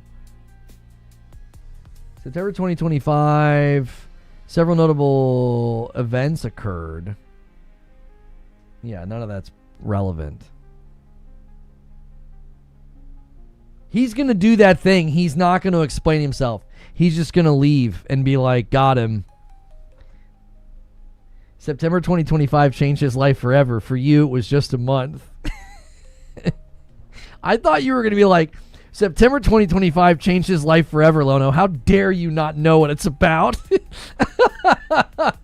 How dare you, sir? Oh, my golly.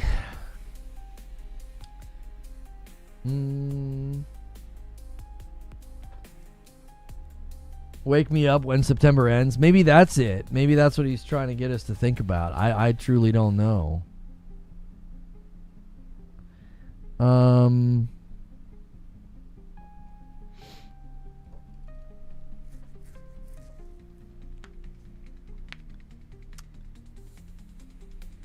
Jurassic was one of my most anticipated games, even more so. Oh, Judas. I was like, Jurassic? I was like, what is that? Was there a Jurassic Park game coming out this year? Judas. We don't know enough about Judas for me to be excited. I mean, it's got cool vibes, but I don't know enough to be like gung-ho just yet. It could be killer. Oh, I'm seeing clips from the BAFTAs in my feed. Let me have a little bit of a rant about the BAFTAs. I will never cover the BAFTAs ever again. Never. A friggin' joke. I had 17 copyright claims on one video. Everything that they did in that event, they claimed. Somebody accepted an award and they clipped it. They re-uploaded their channel. They claimed that segment. It's like, I'm not fighting every one of these claims as fair use because they are fair use and you're abusing the copyright system. I just cut the segments and I'm like, I'm never covering your frickin' event ever again. It was the most absurd thing I've ever seen.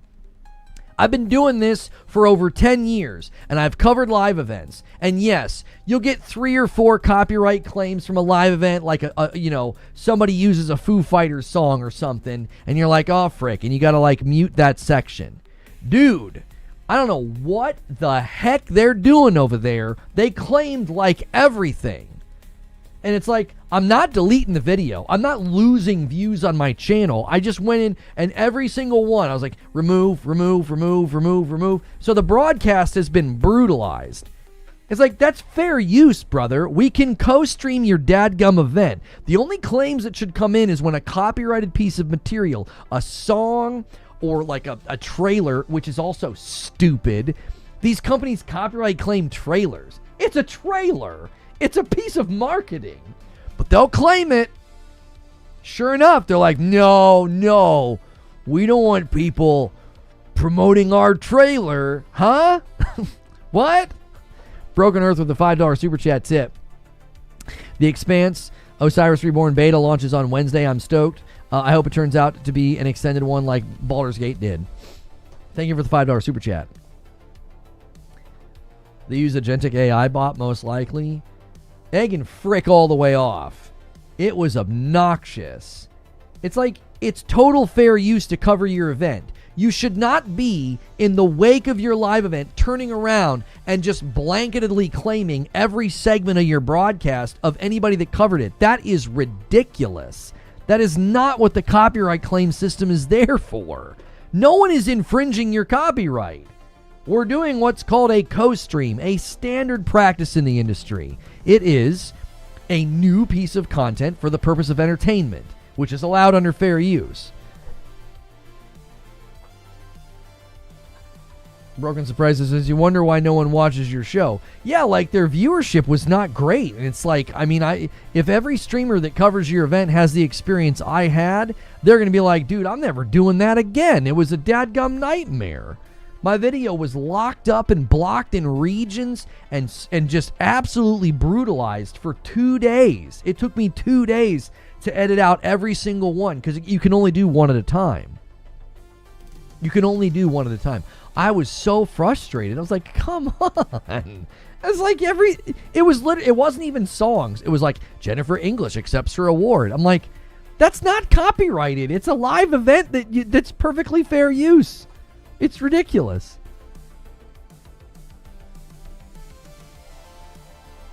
Baptist is having a rough 2026 so far. In what way?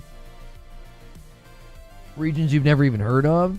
Yeah, I think that happens with trailers more often than not. Like a trailer isn't approved in a region or something. So if you live stream an event and it's like 2 hours long and that trailer shows up just for 1 minute, they'll block your entire video in a region that's like, for whatever reason, can't see the trailer.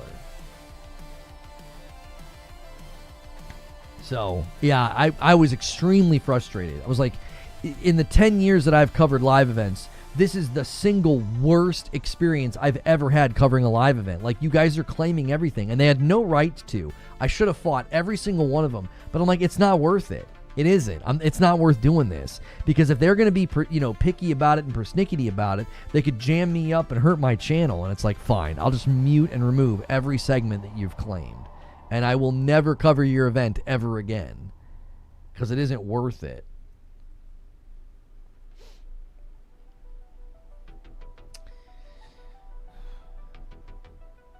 Anytime I do a show with a trailer, the clip almost always gets flagged.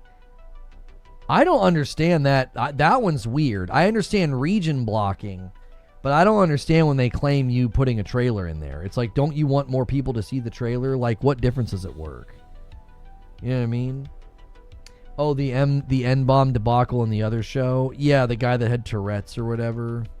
Yeah.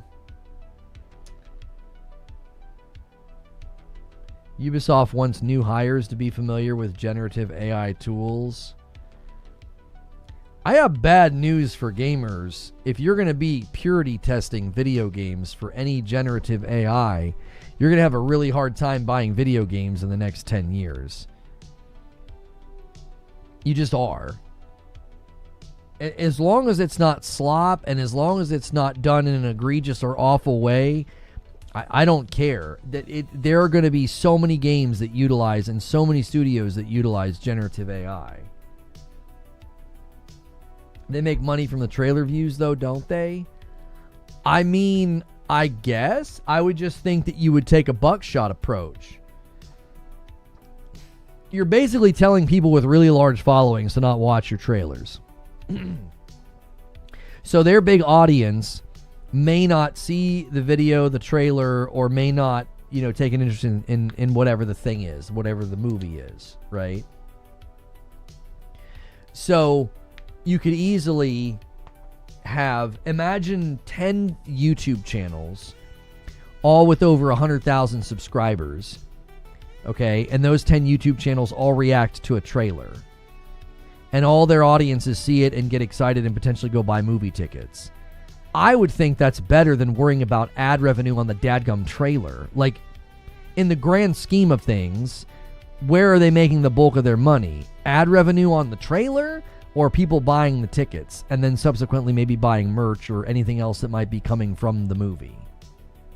I to this day, I think there are old heads in positions that do not understand any of these mediums. They don't get it. It's like there is no harm that comes to your movie or your trailer by allowing people fair use reaction. Like, just let people react to the trailer. New Superman movie, new Despicable Me movie. It doesn't matter. Whatever the movie is, just open that door and be like, you know what? Anybody can react to the trailer. That's just more people seeing it and potentially buying a ticket. It doesn't make any sense to me. CeeLou with 36 months. I mean, think of the music industry. Like I literally, I don't even use copyright-free music. I just go into an AI tool and tell it to generate synthwave, so that I don't have to worry about any of that nonsense anymore. It's like, yeah, you've motivated me to completely ignore your existence. You could have partnered with big streamers and allowed them to play music from your label to then promote new albums when they come out. You could have had all sorts of like celebratory events like listen parties, or you could whitelist half the album, or you could singles to promote new albums and to make people buy tickets to tours and concerts and stuff. I don't know. Record labels are just so out of step with the medium. It's like you could have leveraged the medium, and now nobody wants anything to do with you. I mean, I don't. There's plenty of broadcasters that have got to feel that way about, like, why would I use any of your music? All it does is get me into trouble. Instead of doing collaborative work or promotional work, you just slapped everybody's wrists for years and years and years. I don't know. Like, if I was a smaller label or smaller artist right now, I would be whitelisting all my music. I'd be reaching out to broadcasters and being like, hey, we'd love it if you featured our music. All you got to do is, maybe put a link to our merch shop or something, or, send them some merch. But like, hey, we'd love to send you a t-shirt. If you like our music, you could wear the shirt and just, I don't know. There's so many things you could do. I was going to do that for Magic Sword, and then their label doesn't let you play their music on YouTube. So it was like, I saw the merch I bought with my own money. I just threw it in the closet. I was like, well, I'm not doing that. It's just unfortunate. I don't know. I feel like there's a lot of things that could be done in the space with elements of music and trailers that would be more forward thinking instead of what feels like backward, almost archaic thinking.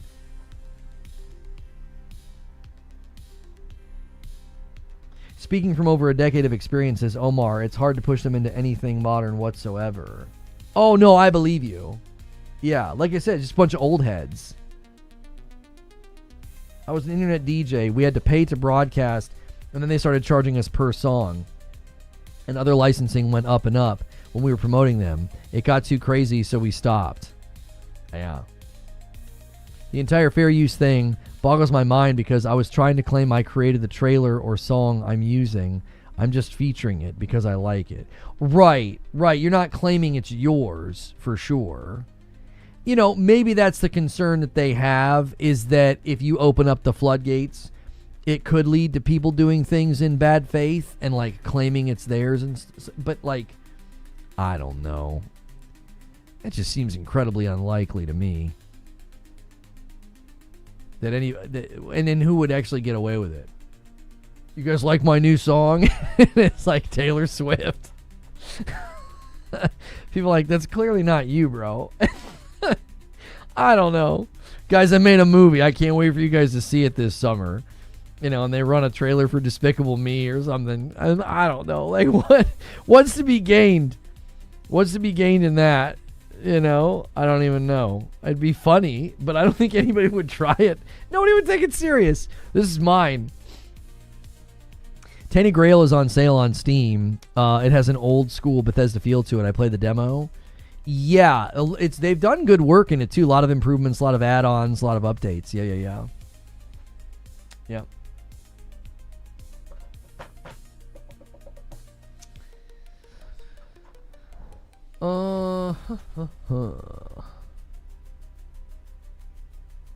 I have no idea how the music industry is still so archaic. I mean, I would assume that it's because it still works.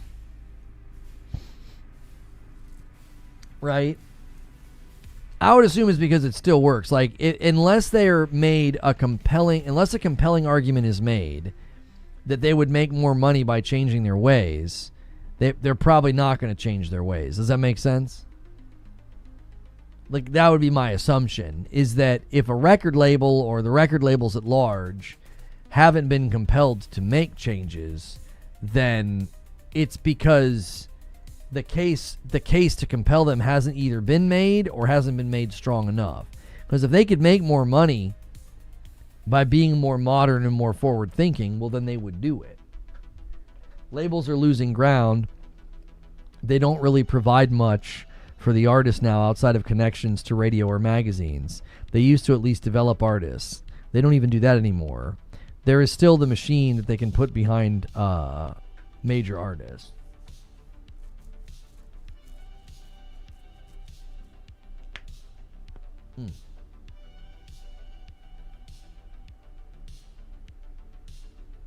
Everyone is on 360 deals, so they want every piece of the pie they can get. What? Yeah, merch, tour, all of that. Yeah.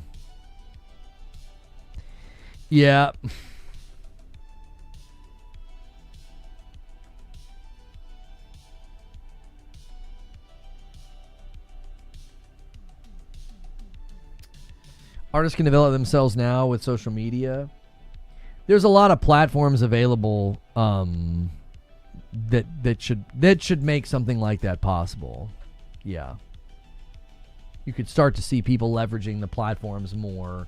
I think the biggest threat now to smaller, artists is there's just AI music everywhere, just cluttering up. Like, and I used one of the apps and think it's fun and enjoyable, but like, you got to think about every platform right now that's out there being gunked up with just getting overwhelmed with AI music, and how that's going to create a saturation problem for people creating new original music. Yeah. Okay, so they've officially announced the Assassin's Creed thing. So we now have a date and a time. Assassin's Creed, I like that they're leaning into this. I actually think this is very, very funny. Their trailer says gaming's worst kept secret. I literally said that this morning. It is the worst kept secret. All right, here we go. Assassin's Creed Black Flag Resynced Worldwide Reveal Showcase. Tune in April 23rd, 9 a.m. Pacific. Wait, is this literally at the exact same time as the Xbox, the ID at Xbox thing? That's 12. That's 12 o'clock. Is the ID at Xbox thing at 1 instead? So could we do both that day? Because this is at 1. I'm sorry. This is at noon. Where's the ID at Xbox thing? You guys had it in the Discord. I'm trying to scroll up to find it.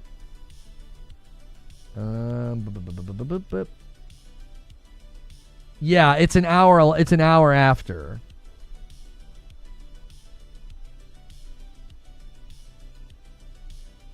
Gone Kid said, and fired Julie. Gone Kid, you're not allowed to talk. You're just saying random stuff like September 2025. And now you just randomly said, and fired Julie. Who the frick is Julie? What are you talking about? Everything went to crap when they restructured Def Jam. Oh, you're talking about the record label thing. Got it. September 2025. 3 Ninja Gaiden games. Oh, is that what you're trying to tell me about? Gone Kid just saying random stuff.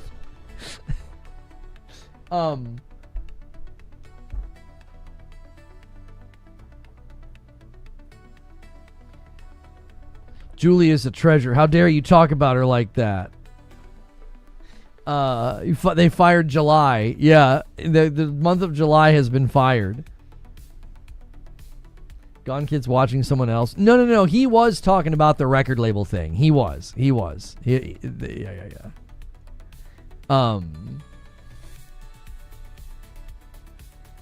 Julie was a saint. That's who Julie is. Apparently everybody knows Julie. It's 420. He could be as high as a kite. It is 420. Maybe he's celebrating a little too hard. He's going to end up on the subreddit took too much. Hang on. Let me check something here. Where are people coming from now? Let me just check. Where are y'all coming from? We're all browsing suggests. Well, we are getting some search today, and it's mostly either people searching for me or searching for Pragmata. So I've said about all I can say about Pragmata. I don't want to say too much and risk me getting spoilers or other people in chat getting spoilers.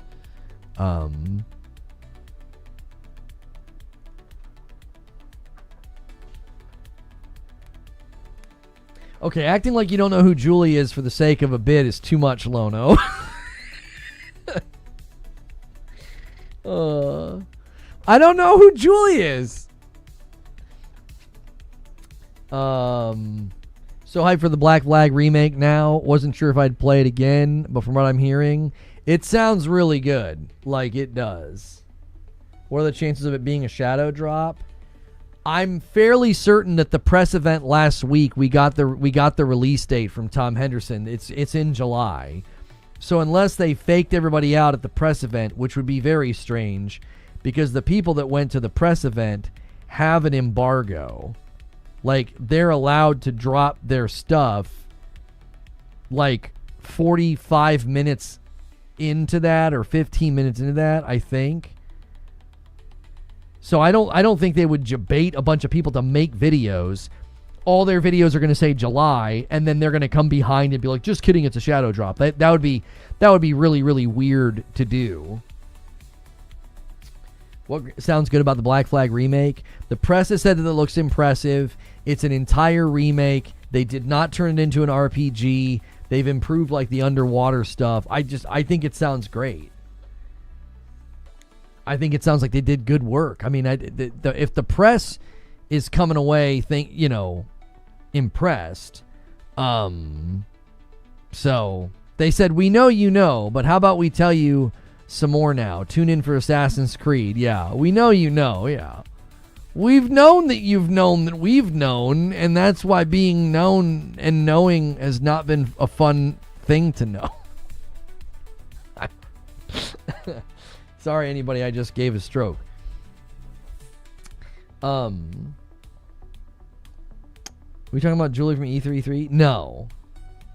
I'm not trying to flex, but my son's band just signed with Atlantic, and it was extremely eye-opening to see the lengths the label goes in order to protect their interest. Not for the faint of heart. Certainly not. No. Nope. We got slightly close, the band that I was in. We got in a proximity with a guy, with a guy that was at a label, and I was like, "Gosh, this industry sucks." We weren't big time or anything, but there was the guy that helped My Morning Jacket, like record and get signed and stuff. He took a notice of us. We started having conversations, and it was like basically everybody in the band was like, "We're not interested in this at all." It was not something we were prepared to do. We were like, "Yeah, we can't do any of this."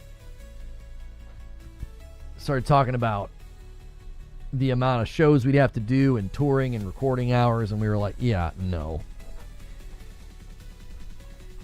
Ed Sheeran left Atlantic to create his own label for those exact reasons. Yeah. And we also just ran into the problem of like everybody got married and started having kids. And it's a band for fun. You just no one's gonna stick with it once that starts happening. Once you start having like kids and you gotta like, you know, make time for practice and shows, it's just not possible. We hired an entertainment lawyer. There was a lot of back and forth. The label wants ownership to a degree that's criminal. Did you try out AC Unity in the 60 FPS patch? I did not. Your band could have done really great things if not for that drummer. That's actually true. I was not a particularly good drummer. I was fine. I was serviceable. I got the job done. You know what I mean? It was our singer and my brother's ability to write music that made things work. Let's see here. As long as it's not Lou Pearlman. What's this guy saying? Amazon's Mass Effect series shuts down rumors about a rewrite. I don't know where the non-gaming audience's quote came from or who said it, but at no point has that been said to me. Yeah, I would be curious if a lot of the hullabaloo that we're seeing from this, like, we keep hearing these rumors about these shows. These guys are going to have to start to take notice of the fact that, like, if you're going to do something with a piece of property, you better be considering the lore. You better be considering the fans, you know, or you're just going to waste a ton of money and then have a blemish on your resume. Just think of it. If Lono had gone for it, we could have been spared all these marathon streams. That's right. That's exactly right. You guys wouldn't have had to listen to me periodically talk about player numbers. You really could have been spared that.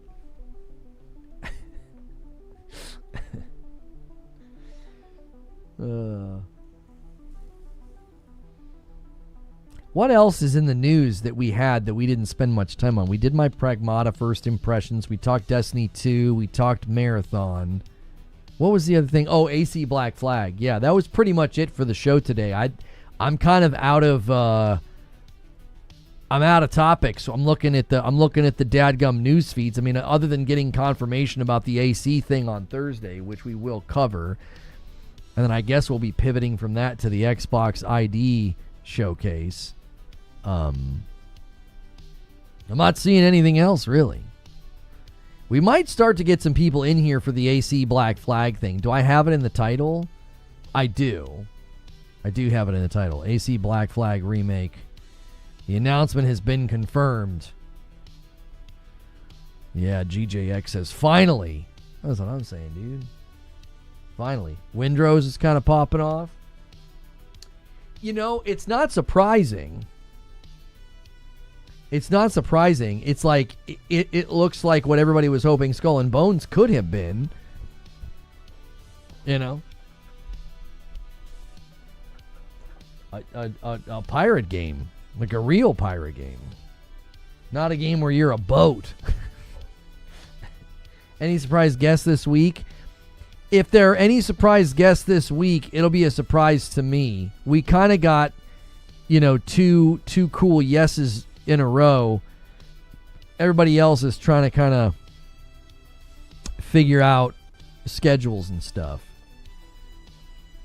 So, yeah, I saw Asha Sharman replied to Sean Layden and said, I would love to chat sometime. Yeah.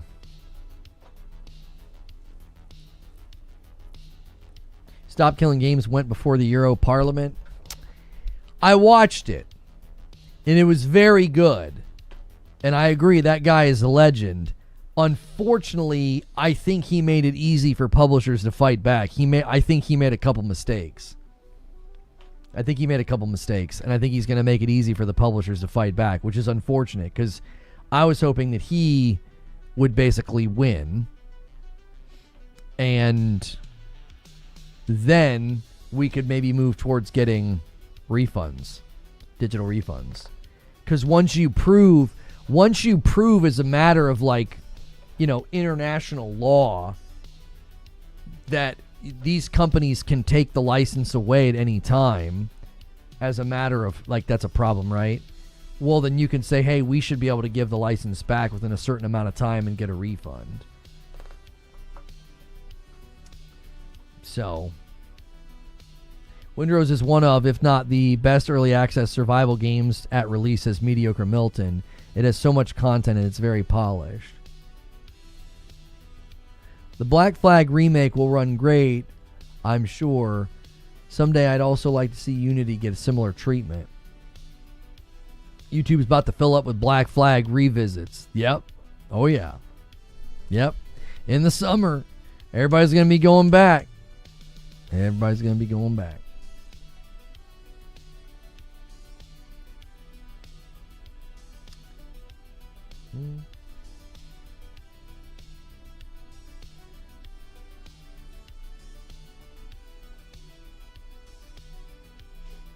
The worst killed games are on iOS. The amount of games I bought back in the 2000s and 10s that I can't play now. Did you hear about the Parliament hearing about video game restoration? Yeah, that's what we were just talking about. Yeah. He went before Parliament. He did a really good job. I just think he made a couple mistakes, and they're going to be able to argue against it. And because publishers are not going to want that to be a thing. They're not going to want to be forced to do anything that costs them any more money. They're going to be against doing, right? So I think publishers are going to fight against his argumentation. And I think he said a couple of things that might make it easy for them to do that. So it was my biggest concern going into it, was that they were gonna say things and argue things from a position that the publishers would be able to go in and demolish. Beasts of Reincarnation just dropped a pre-order trailer.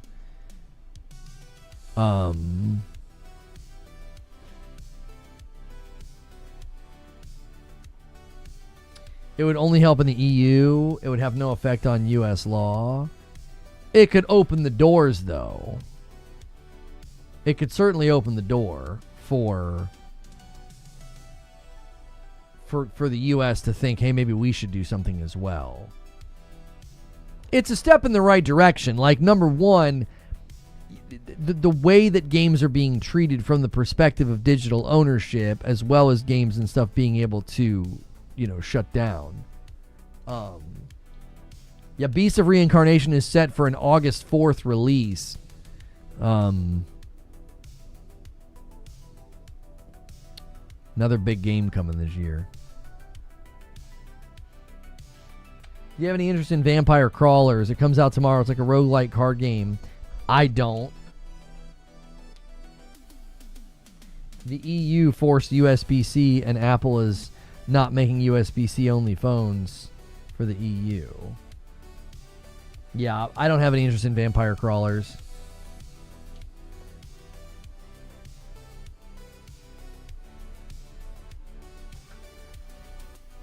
Yeah.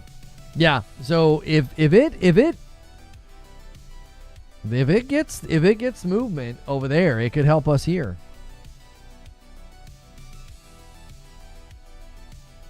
So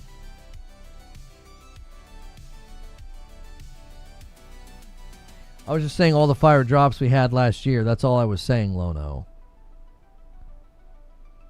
Your name is just, it's perfect. Gone Kid, man. Gone Kid's gone, dude. This guy is so high. He's constantly time traveling. That's old now. I said that a grip ago. Yeah. Yep. This homie is time traveling within the present. Like within the present that we're in right now. He's like going back and forth every 20 minutes or so. It's impressive. Yo, what's good, Chad? The biggest issue with Stop Killing Games is that it's an argument on a particular type of software instead of a broader argument against all software. Just wait until they put all software in. Yeah. I think his biggest mistake is he argues from a position that, like, they should tell you when they're going to shut the game down. And I think what the publishers are going to do is they're going to make a pretty compelling argument that they do. They don't tell you at the point of purchase. They would argue that that's unrealistic. There are market realities that they can't predict. So they can't tell you, hey, when you buy this game in 2025, we're going to shut it down in June of 2028. That's not something they can say. That's not something they can guarantee, right?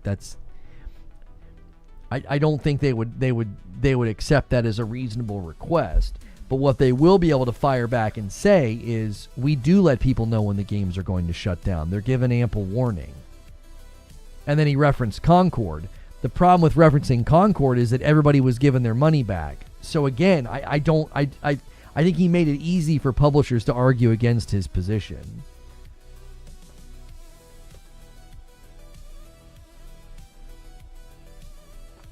So, it's not my fault that you're just now catching up on my messages. I'm not just now catching up on your messages. You just put them in chat. This man's so high. He's putting messages in chat. I'm responding within like a minute to 2 minutes. He's like, man, you're just now catching up, Lono. I said that. I've been done said that a while ago. It's like, it was 2 minutes ago. Homie's in the future. Homie's in the future, dude. He's so baked. He's like, dude, I said that a minute ago. Like, no, literally a minute. 60 seconds ago. Isn't Crew the one that's talked about the most as far as no refunds? The Crew, he mentions the Crew, yes. But again, I think he does a great job. My concern from the beginning is that he's going to make it easy for publishers to argue against him, and I worry that he did that. Are you a Ubisoft creator? No.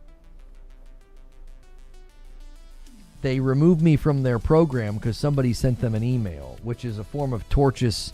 What was the thing that I saw somebody talking about? Like when you actually reach out to a company and you try to interrupt their business, it's tortious disruption or whatever.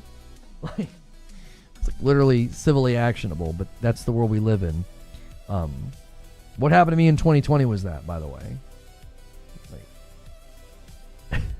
Large-scale tortious disruption, just voluntarily trying to disrupt and harm someone's business. And that being the stated goal out loud by many people. People bring up Concord because they feel they are entitled to that software now that it's died for some reason. Yeah, you're not entitled to the software if they give you a refund. That completely undoes that. That was my concern from the beginning, was that they were gonna go too far, and they would make it easy for the publishers to argue against it. So I think a lot of publishers are gonna respond and say, we do let people know when the games are going to shut down. We do. We can't tell them that the day the game ships. That's unreasonable. But once plans for EOL or end of life or shutting down servers, once those plans have been cemented, they inform the consumer regularly, right? And then citing Concord, again, that's going to work against you, because if you cite Concord, they're simply going to fire back and say those people were given refunds. They were quite literally, the transaction was literally reversed.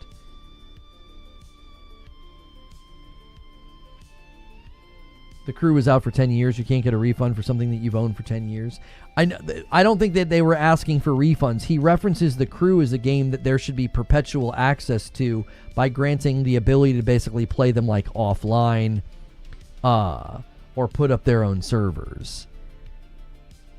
I think the difficulty with the argument is that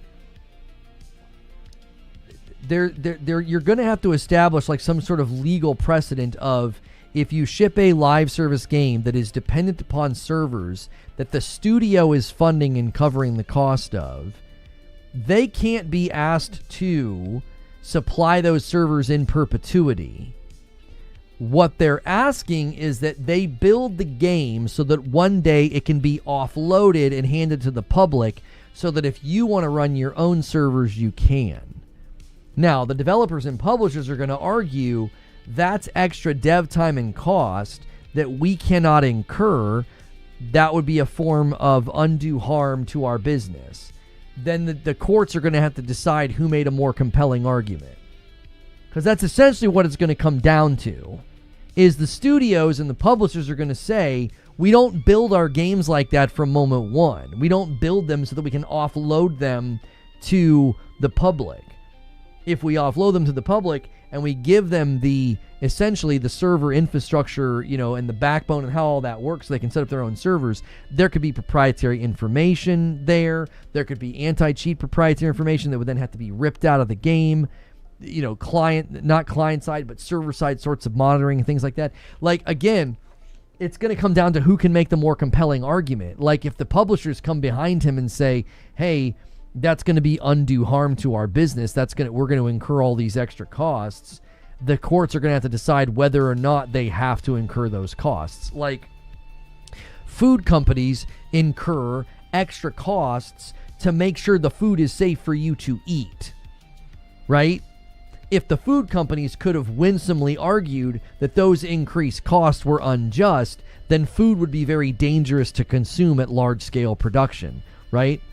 That's why whenever there's breakouts and stuff, they do recalls on peanut butter for E. coli and stuff that's happened over the years. Because there's things in place that's supposed to detect that stuff.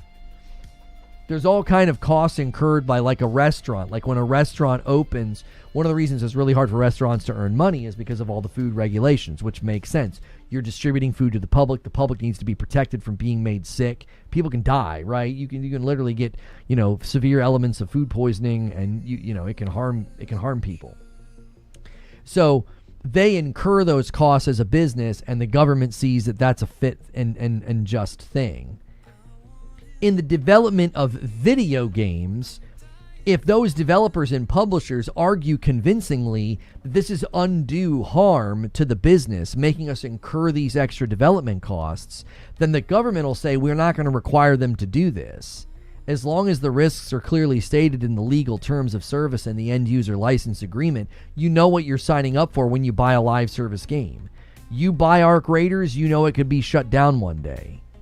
You buy Marathon, you know that it could be shut down one day. That's a risk that you're taking on as the consumer. And they can't tell you the date that it's going to shut down. It could make it for 18 months. It could make it for 7 months. They don't know. Market conditions, demand, profitability, consumer support, all those things are going to play into the game making it or not. So they can't tell you day one when the game is shutting down. The only thing I could see the government approving of at the EU level, because of the argument he put forth, is they're going to say when you shut down a game, you have to give an ample amount of warning so consumers stop spending money in your game. Like they need to know, hey, this thing's shutting down in 60 days. I'm no longer going to be paying for microtransactions and battle passes. Like fleecing your committed players up until the final moment that you shut the servers down. We would argue there's an element of ethics there, that those customers were not properly informed and basically spent money on a sinking ship. Right? So I could see that getting passed. That it's unreasonable for the publishers to be like, hey, this is the date that we're going to shut this game down. I think that's an unreasonable request. A more reasonable request would be you need to give 60 days warning before shutting a game down so the consumers are not, actively spending their money in a game that's basically a dead man walking. Does that make sense? I want Stop Killing Games to win, because if they win their efforts, then we're closer to getting refunds as a mandate. That we should be able to refund digital goods within a certain time frame of purchase so that we're protected from buying things that are broken and don't work right. I think Stop Killing Games is a big step toward getting refunds. So again, I worry that I listened to his argument. I listened to the video. It's 10 minutes long or whatever. I'm I think he actually made it somewhat easy for the publishers to push back against him and for them to win, unfortunately. Did you guys see this? This is some of the marketing for the Zelda game. It's on a whatever that thing is called, the marker that they use. AOZ says, wait until the commercial giants come and join the fight. The slippery slope of applying laws on game software would open the door on regular software. See last comment. Let me see. What about original Adobe Creative Suite that was purposely decommissioned so that only the subscription model is left? So you're worried, AOZ, that what these companies would do is stop doing more traditional delivery of games and move towards a subscription model? Wouldn't the same principles be applied, though, that as long as you're paying for the subscription, you're going to get access? They can't shut it off, and if they do shut it off, they would have to provide the ability for you to set up, like, private servers?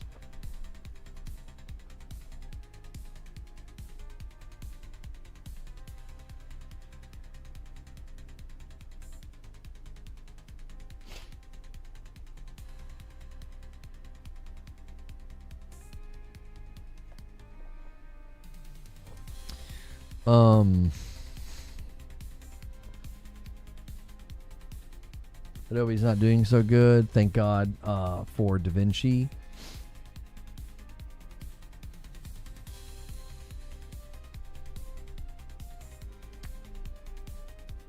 But you would be told up front on the subservice that it can go at any time. Yeah, but why wouldn't they just do that now? What they do that right now in the TOS of a and the end user license agreement of a live service game. It literally says it in the legalese that they can shut it down at any time. What difference does it make? Companies will execute the path of least resistance. You're not wrong. I think they're going to argue against it. Mandating that a live service game tell you day one when it's shutting down. Listen, with all due respect, that's ridiculous. There's no way you can expect a studio to say that. They don't know. Market conditions, consumer demand, profitability of the company. Like, there's all sorts of things that would affect how long a live service game can last. The only thing I could see getting past is you have to give warning that a game is shutting down, like a 60-day warning or something. But even that, the problem there is, it's like, well, what about a game that suddenly comes under financial ruin suddenly? Or like, I don't know, unforeseen things cause them to have to shut down and they can only give you like a 40-day window instead of a 60-day window. You want a date for shutdown? They will start shutdown date of 1 year on launch and extend it. Oh, you mean they'll just play ball in a really stupid way? Yeah, we're going to shut down in 1 year. And then they just keep extending it. I agree that they can't say when it will shut down. They could possibly say, we promise the game will be on for X amount of time. Well, and again, there's two challenges here. Number one, a company telling you when the game's going to shut down that far in advance seems unreasonable. I can't see a company being able to do that. Number two, from beginning, from day one, from moment one, they're supposed to tell you, from moment one, they're supposed to build the game with the ability to go offline or with the ability to provide you with your own private servers. Again, I think companies are going to argue, that's undue harm. We can't do that. We can't be forced to do that in our development pipelines.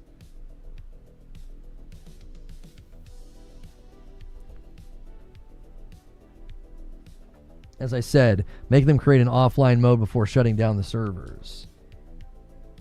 Yes, and I want you to really think about what you just said. Make them create. Publishers are not going to take that lying down. You're not going to be able to mandate how they spend their money. They're going to be like, that's absurd. You can't tell us to do that. It's not like food where you're mandating the spending of funds to make sure people are safe from being hurt by the food.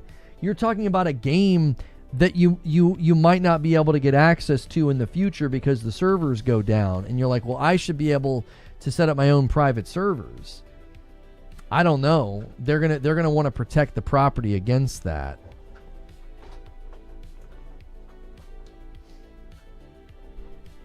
I want it to win, but I think he made it easy to lose, unfortunately. DP Sage with 48 months.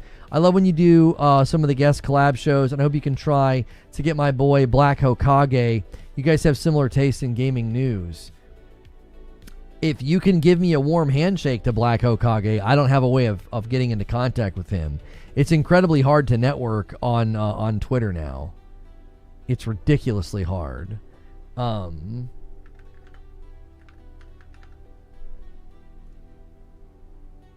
Yeah. He's big creator too. That makes it even harder.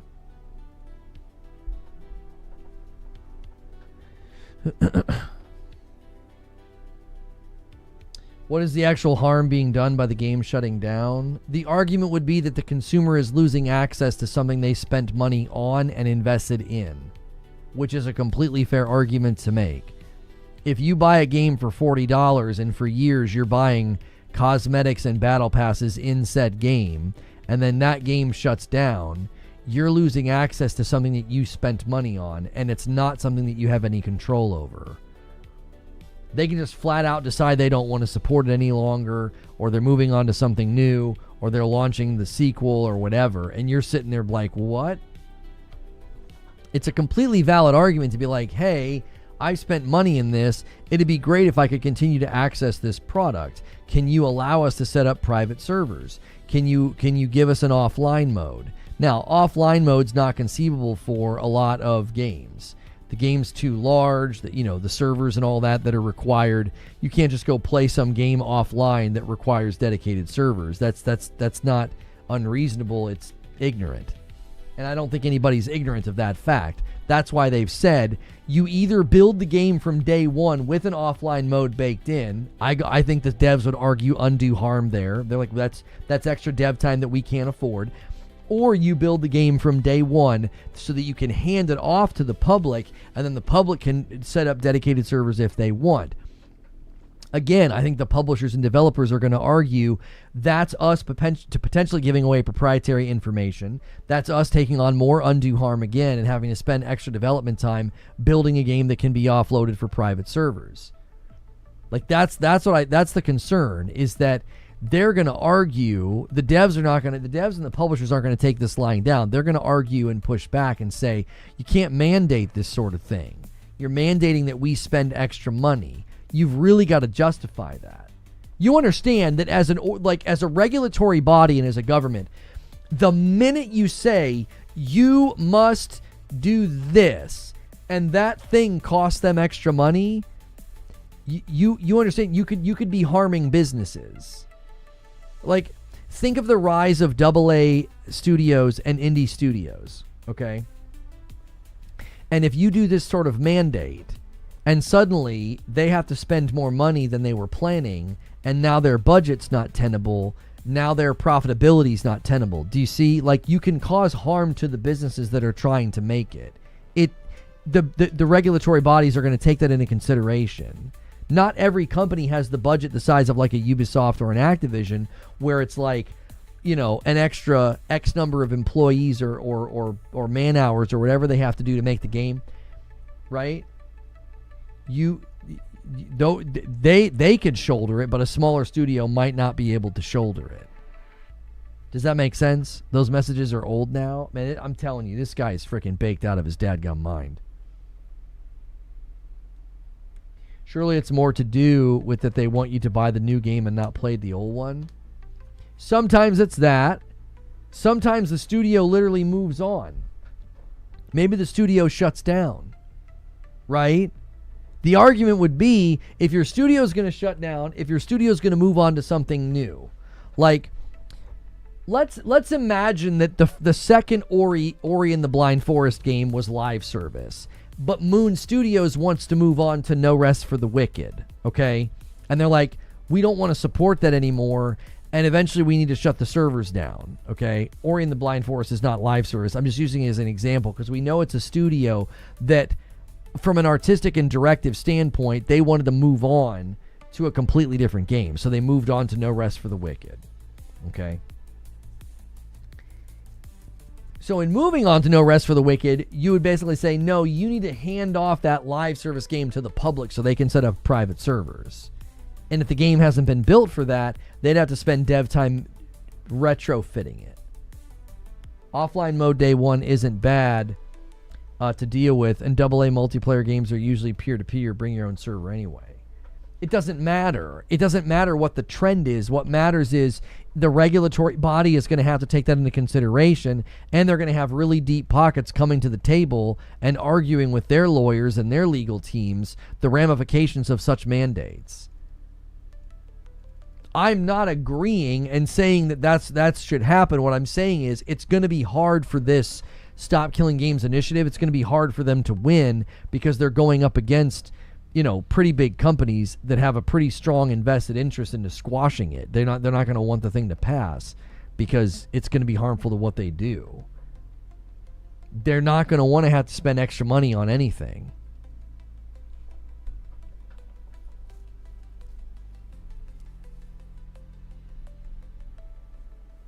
Do consoles even support private servers? How do you get around that? Well, what you would do is somebody would have to set up the private servers and then set it up in a way to when you would go to the server browser on said game, you'd be able to see it. This is, again, something that the developers would have to ensure works. You understand? Like, that's significant. That's significant. Like, I want you to imagine Arc Raiders, they shut down for some reason. This initiative argues they should have to hand over the game in a state that can be maintained with dedicated servers. Now, obviously, it would become a cheater's wet dream because you would have zero ability for the game to be updated and protected from cheaters. So that would basically come to a screeching halt. It would be a cheater's haven. But if you could run your own dedicated servers, you could control who could get in and who couldn't. But dedicated servers that get built and run would then, you'd have to have the version on console set up to discover those servers somehow. So some kind of a server browser would have to be added to the game. Because if not, how on earth are you going to tell your game to connect to Johnny's server in Texas that set one up? Do you see? It's not as simple as people think. It's expensive in order for that to happen. Offline mode day one isn't bad. Offline mode day one isn't bad is an egregiously wrong statement. It trivializes software development of game development. Server logic living on a client isn't necessarily feasible. Yeah, there are plenty of games you just can't do. You can't play them offline at all. It's not possible. You can't play World of Warcraft offline. Like, you need a server. You need a server to connect to. Is it only for games that go under? They're arguing that every single live service game should be made like this from moment one. They should be made so that they can be offloaded to people to run their own dedicated servers, or they need to be made to where they can just be played offline. So one of two things need to happen. You need either to build the game from moment one so that it can have, the consumer level dedicated servers, or you build it with an offline mode. Both of those requests are a very tall order that publishers and developers are going to fight against, because they're going to say you're creating a demand on the development that we don't want to meet. Does that make sense? Like, from moment one, you're telling every single developer, every single small studio, indie studio, big studio, if you're making an ongoing game that relies on servers, these guys are arguing you must build it with an offline mode. And if an offline mode's not possible, let's say it needs dedicated servers to run, you need to build it so that you can hand it off to the customer if you end of life it, and now they can run their own dedicated servers. That will require extra development time, which is a cost incurred by the company.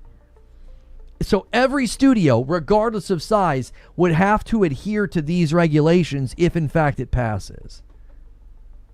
If you want to ship your game in their region. I haven't even kept up with the movement. Would the argument also include games that suddenly get delisted without warning? The practice is also terrible. You have to define delisted. Do you mean like I can suddenly no longer buy it? Like if you own it, you can keep playing it, but I can't go and buy it. I don't actually think that's a problem either. Sometimes it has to be delisted because licensure expires and they can no longer sell it. You can keep playing it if you own it, but they can't sell it anymore. A lot of times that's what delisting means. People see delisting and they think it's like uninstalled off your box. No, it means nobody can buy it anymore. They're no longer approved under a license or a contract or whatever to receive monies for that product anymore. It has to be removed from the storefronts. Wouldn't refund help with most of this? Again, the issue with refunds is refunds have to take place during a certain amount of time. I've got 80 hours into Helldivers 2. If Helldivers 2 shuts down in 30 days and they don't offer any dedicated server infrastructure for the game to continue in perpetuity, I can't argue that I should get my money back. I played the game for 80 hours. That's ridiculous. I'm not owed anything at that point.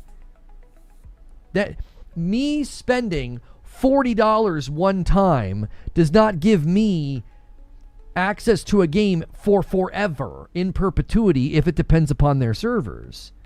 Like, I don't get my money back just because they have to shut down. Like, maybe they go bankrupt, maybe they move on to something else. You know, maybe the player base numbers shrink to such a degree that it's not sustainable any longer and they're actively bleeding money and they're in the red, so they have to basically stop supporting it. I'm not owed money at that point. To claim I'm owed money would be to claim there had been zero value transmission at all, zero transactional transmission of value for my $40. Nova, thank you so much for renewing over there on Purple, 42 months. That's why I said the best thing they could argue is that I need to be given ample warning the game is shutting down, so I stop spending money in said game, in this ecosystem. If you're shutting your game down in 60 days and you don't tell me so that for 45 days straight people are clueless and they're actively spending money in a game that's shutting down, well, then that would be frustrating because you'd be like, well, I wouldn't have spent money in a game if I knew it was shutting down. I wouldn't have spent money. I'd have stopped. Why would you spend money on skins if the game's shutting down? It's perfectly reasonable to be like, well, you should have to warn people that the game is shutting down ahead of time.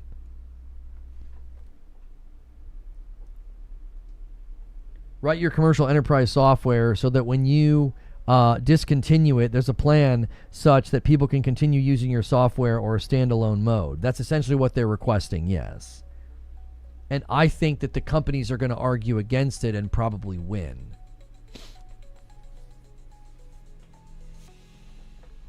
I think that's the issue, is that the companies are going to argue against it and they're probably going to win.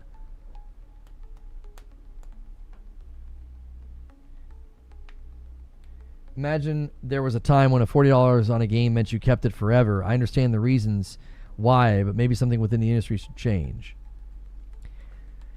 I'm not talking about a normal $40 game, though. You're buying a $40 game that you understand requires the company to run the servers and support it. Like, it's a symbiotic relationship. It's not spending $40 on, like an indie title. That as long as your hardware is able to run it and as long as it can be installed, like that's why backwards compatibility is so important. It's important because that's literally the means by which we have access to the things that we've purchased. These guys are talking about if your game requires online and the online support is ceasing and ending, you should have the game coded in a way that allows you to hand it off to the public. Okay, if they say yes to that, that becomes a mandate. Every single studio that wants to sell in that region has to abide by that. Every AA, every indie, every AAA game has to spend more money and develop the game in a way to adhere to that. Imagine any game mid-development and this regulatory thing gets passed down and they're like, we didn't build our game for that. We have to basically start, we got to go back we got to go all the way back and start over, or retrofit, or we just don't ship in that region. I'm okay with this. Give Anthem an offline mode. I don't know how much Anthem could have run offline. I'm not quite sure how much of it required servers. To me, it's an insane expectation to expect all this extra effort and support because I gave you $50 one time a few years ago, but maybe that's just me. Well, it's a different mentality about ownership. Like, I think the difficulty for me is I don't feel like I own an online game the same way that I own a single player game. Now, this is my perspective, so this isn't factual, but I'm like, I don't really feel like I own Helldivers 2. I don't. I don't feel like I own it because I understand it's built on their and runs on their infrastructure, and if they go away, I'm like, yeah, the game won't work anymore. It's not a game that I can boot up without internet. It's not a game that I feel like I'm going to be able to boot up in 20 years and be like, hey, kids, my grandkids, right? Yeah, y'all don't know nothing about no Helldivers. And I want to show them Helldivers. I don't know. For some reason, that's never been to me an expectation as a consumer that, oh, I bought an online game, I better get access to this game in perpetuity for forever. So even if the company goes belly up, I should be able to boot up and play some Helldivers with my boys. Here's my frustration with it. At that level, you're going to potentially require undue harm on studios of medium to smaller size that can't build the game in that way. And here's the reality, and here's the rub. A lot of these games wouldn't live on in perpetuity anyway. Nobody would be there to run the servers. Think of like every small game, like every small live service game that's tried to come out. Every game that's come out with some level of server infrastructure requirements, and they shut down, right?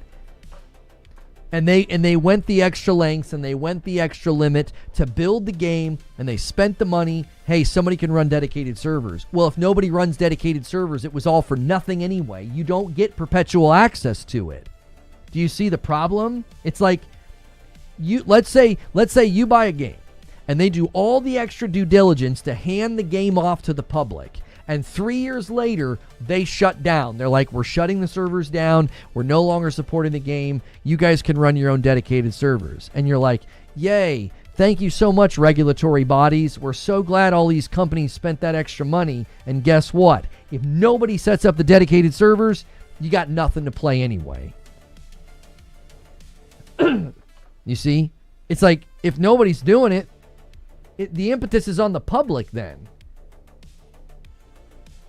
You're going to create impetus for the business to spend more money when developing the game, and then the game still won't be accessible if nobody decides to pick up and fund and pay for the dedicated servers. So you still won't be able to access it.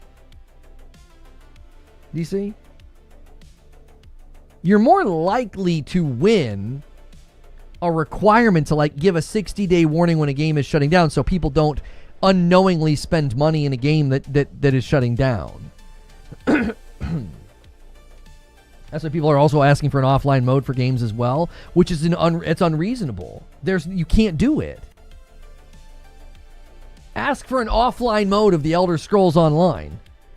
Ask for an offline mode of World of Warcraft. You can't do it. It wouldn't work. It's not built that way. It needs large, dedicated servers and instancing to move you from one server to a next or one region to the next. To make the law fair, anyone that wants to take over the product has to pay the company for the right to continue servicing the game. Oh wait, you wanted it for free? I mean, there's that too, because there's licensing and proprietary information and things that they're, at some level probably going to want to protect. It's worth the fight considering how recent online games have become a norm. I think refunds are just such a better fight.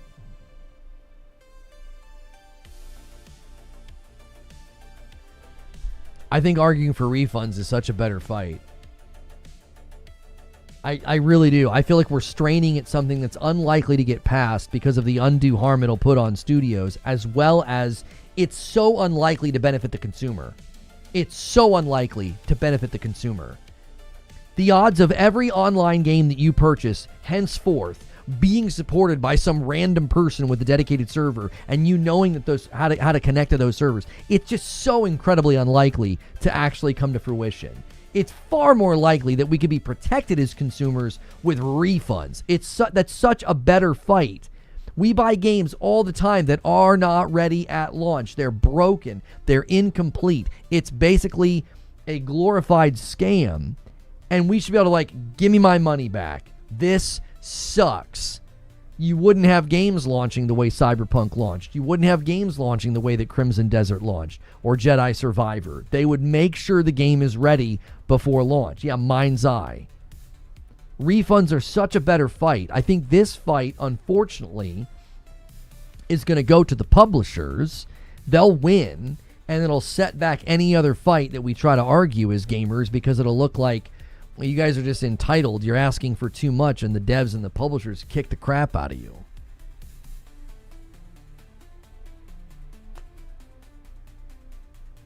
I also agree, if the demand for these games was there, this conversation wouldn't be happening. Now, from a preservation aspect, I understand it. Yeah, I love the idea of games being preserved somewhere, like, so that the history is not lost, so that in 50 years, we're not like, yeah, y'all remember Helldivers? Yeah, it's just gone. Helldivers 2, you know, was a pretty pivotal game in the live service discussion. Arc Raiders was a pivotal game in the live service discussion. In 50 years, they'll be gone. They'll just be gone. You know what I mean? I'm going to be in my 80s and 90s, and I was like, you know, talking about the era of video games, you know, where I had a career in covering video games, and I'm like, yeah, all those games are gone. You can't play them anymore. I agree that there's a level of sadness about that, but I also think there's an element of realism here. Like, you just cannot expect every studio making a live service game to meet these demands. They're going to argue back rather winsomely with their lawyers, and they're probably going to win. What about the complete game being on the disc? That's a problem too. They want us to own nothing. The vast majority of games coming out run off the disc. There's literally an organization that shows the games that does it run or whatever. That literally does. And some games don't fit on the disc, and some games need significant updates at launch. And day one patches are not the devil. Like, day one patches are a sign that the company kept working on the game all the way up until the point of delivery. So,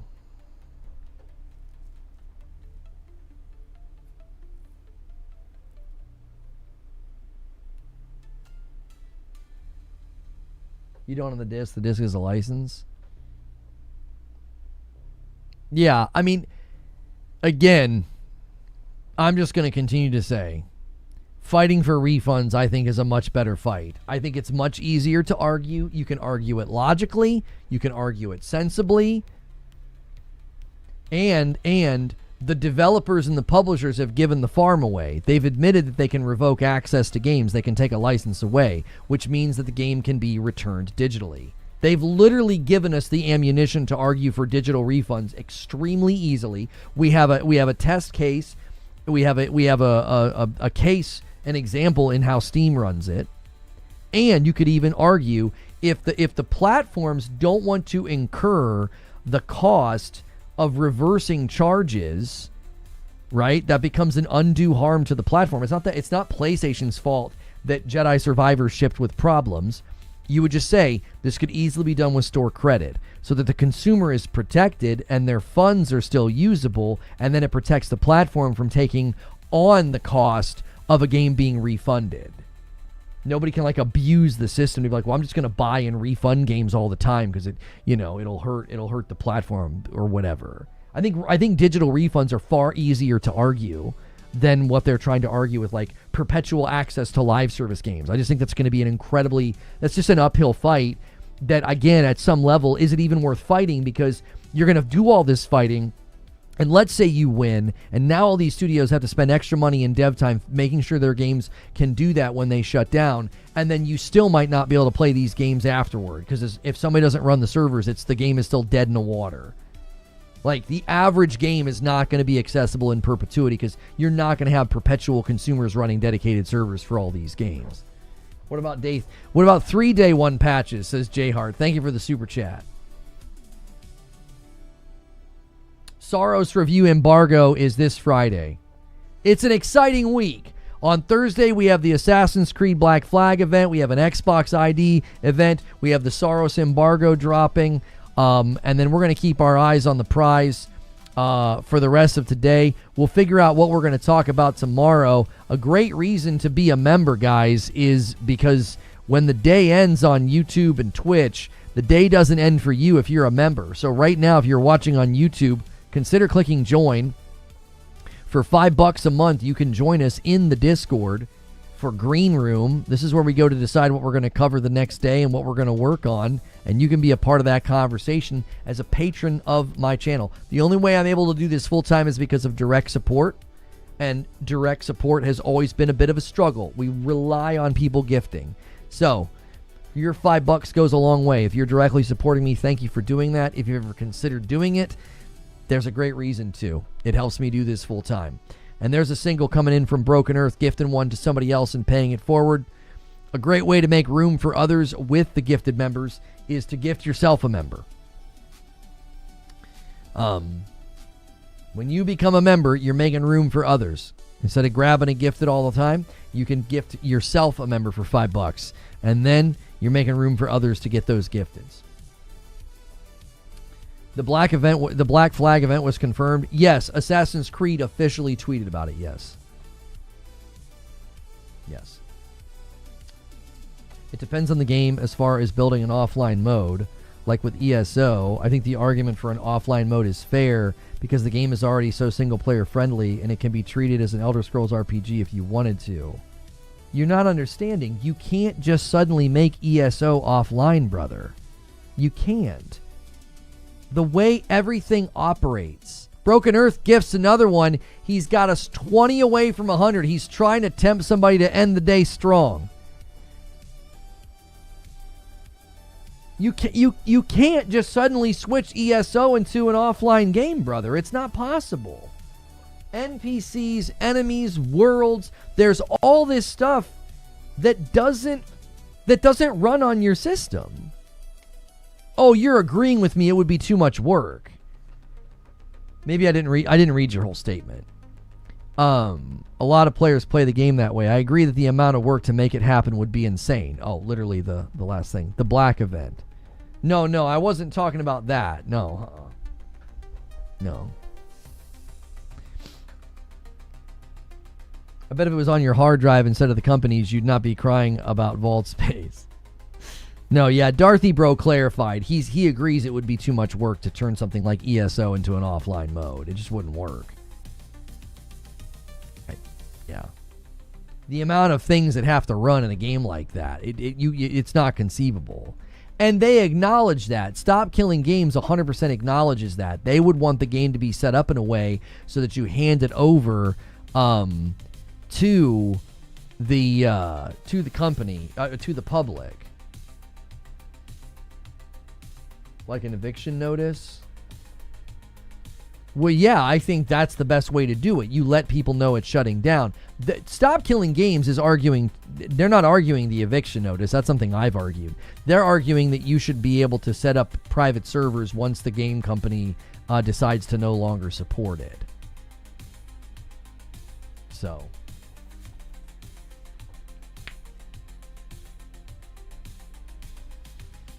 All right, Broken Earth did the setup for the 20 bomb. I wanted to give you guys a few minutes to do it, right? So, I mean, the harder thing is you can't pass a law and make it retroactive. Even if they pass a law, it would only affect anything coming out past a certain date. Yeah, the greatest question would be, Broken Earth, what about games actively in development? Like, let's say you're a month away from shipping your game and this thing passes. Like, what do you do? Are you screwed? Like, are you like, wait a minute, we didn't ship our game yet. Are we screwed? We've got to go, like, retrofit our game with all this, or we can't ship in that region? There are private WoW servers with no ties to Blizzard. They have custom everything. Yeah, I'm well aware of that. Though I don't think anybody here is ignorant to that fact. That you're not. That's not information that we were unaware of. We're talking about a game would need to always be developed with that as the possibility. We're shutting our game down. You guys can now set up your own servers. Almost no games in existence right now that have EOL'd are set up that way. They're not set up that way to hand them off to the public.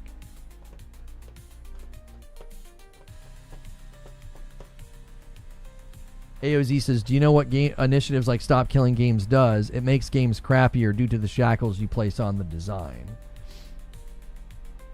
I mean, a lot of people probably wouldn't care if it hurts live service games. But, you know, they would probably celebrate that because people kind of hate live service games. So, Colin Moriarty's team developed a game. It's an NES-style 2D action game featuring loads of stages, enemies, and gore. It's a 2D platform, medieval Metroidvania. It's also got local co-op. I don't know if you guys have seen this yet. Saint Slayer. I tell you what, Madam and I could play this co-op this Saturday as a stretch goal. If you guys want to go crazy again and make us play a game. Poor Boy jumps in and gets the line to 81. Thank you so much for renewing your membership. I appreciate that. So, obviously, anytime we talk about this, the danger is people will falsely clip and lie. I want Stop Killing Games to win because it will help us argue refunds. I don't think they're going to win. I think they made some tactical errors in their argumentation, which will make it easier for the publishers and developers to fire back, and they will ultimately squash it, and it won't get passed. There won't be any mandates, initiatives, or regulatory changes that come down, which is unfortunate because it could have gotten us closer to an era of time where games were digitally refundable across all platforms.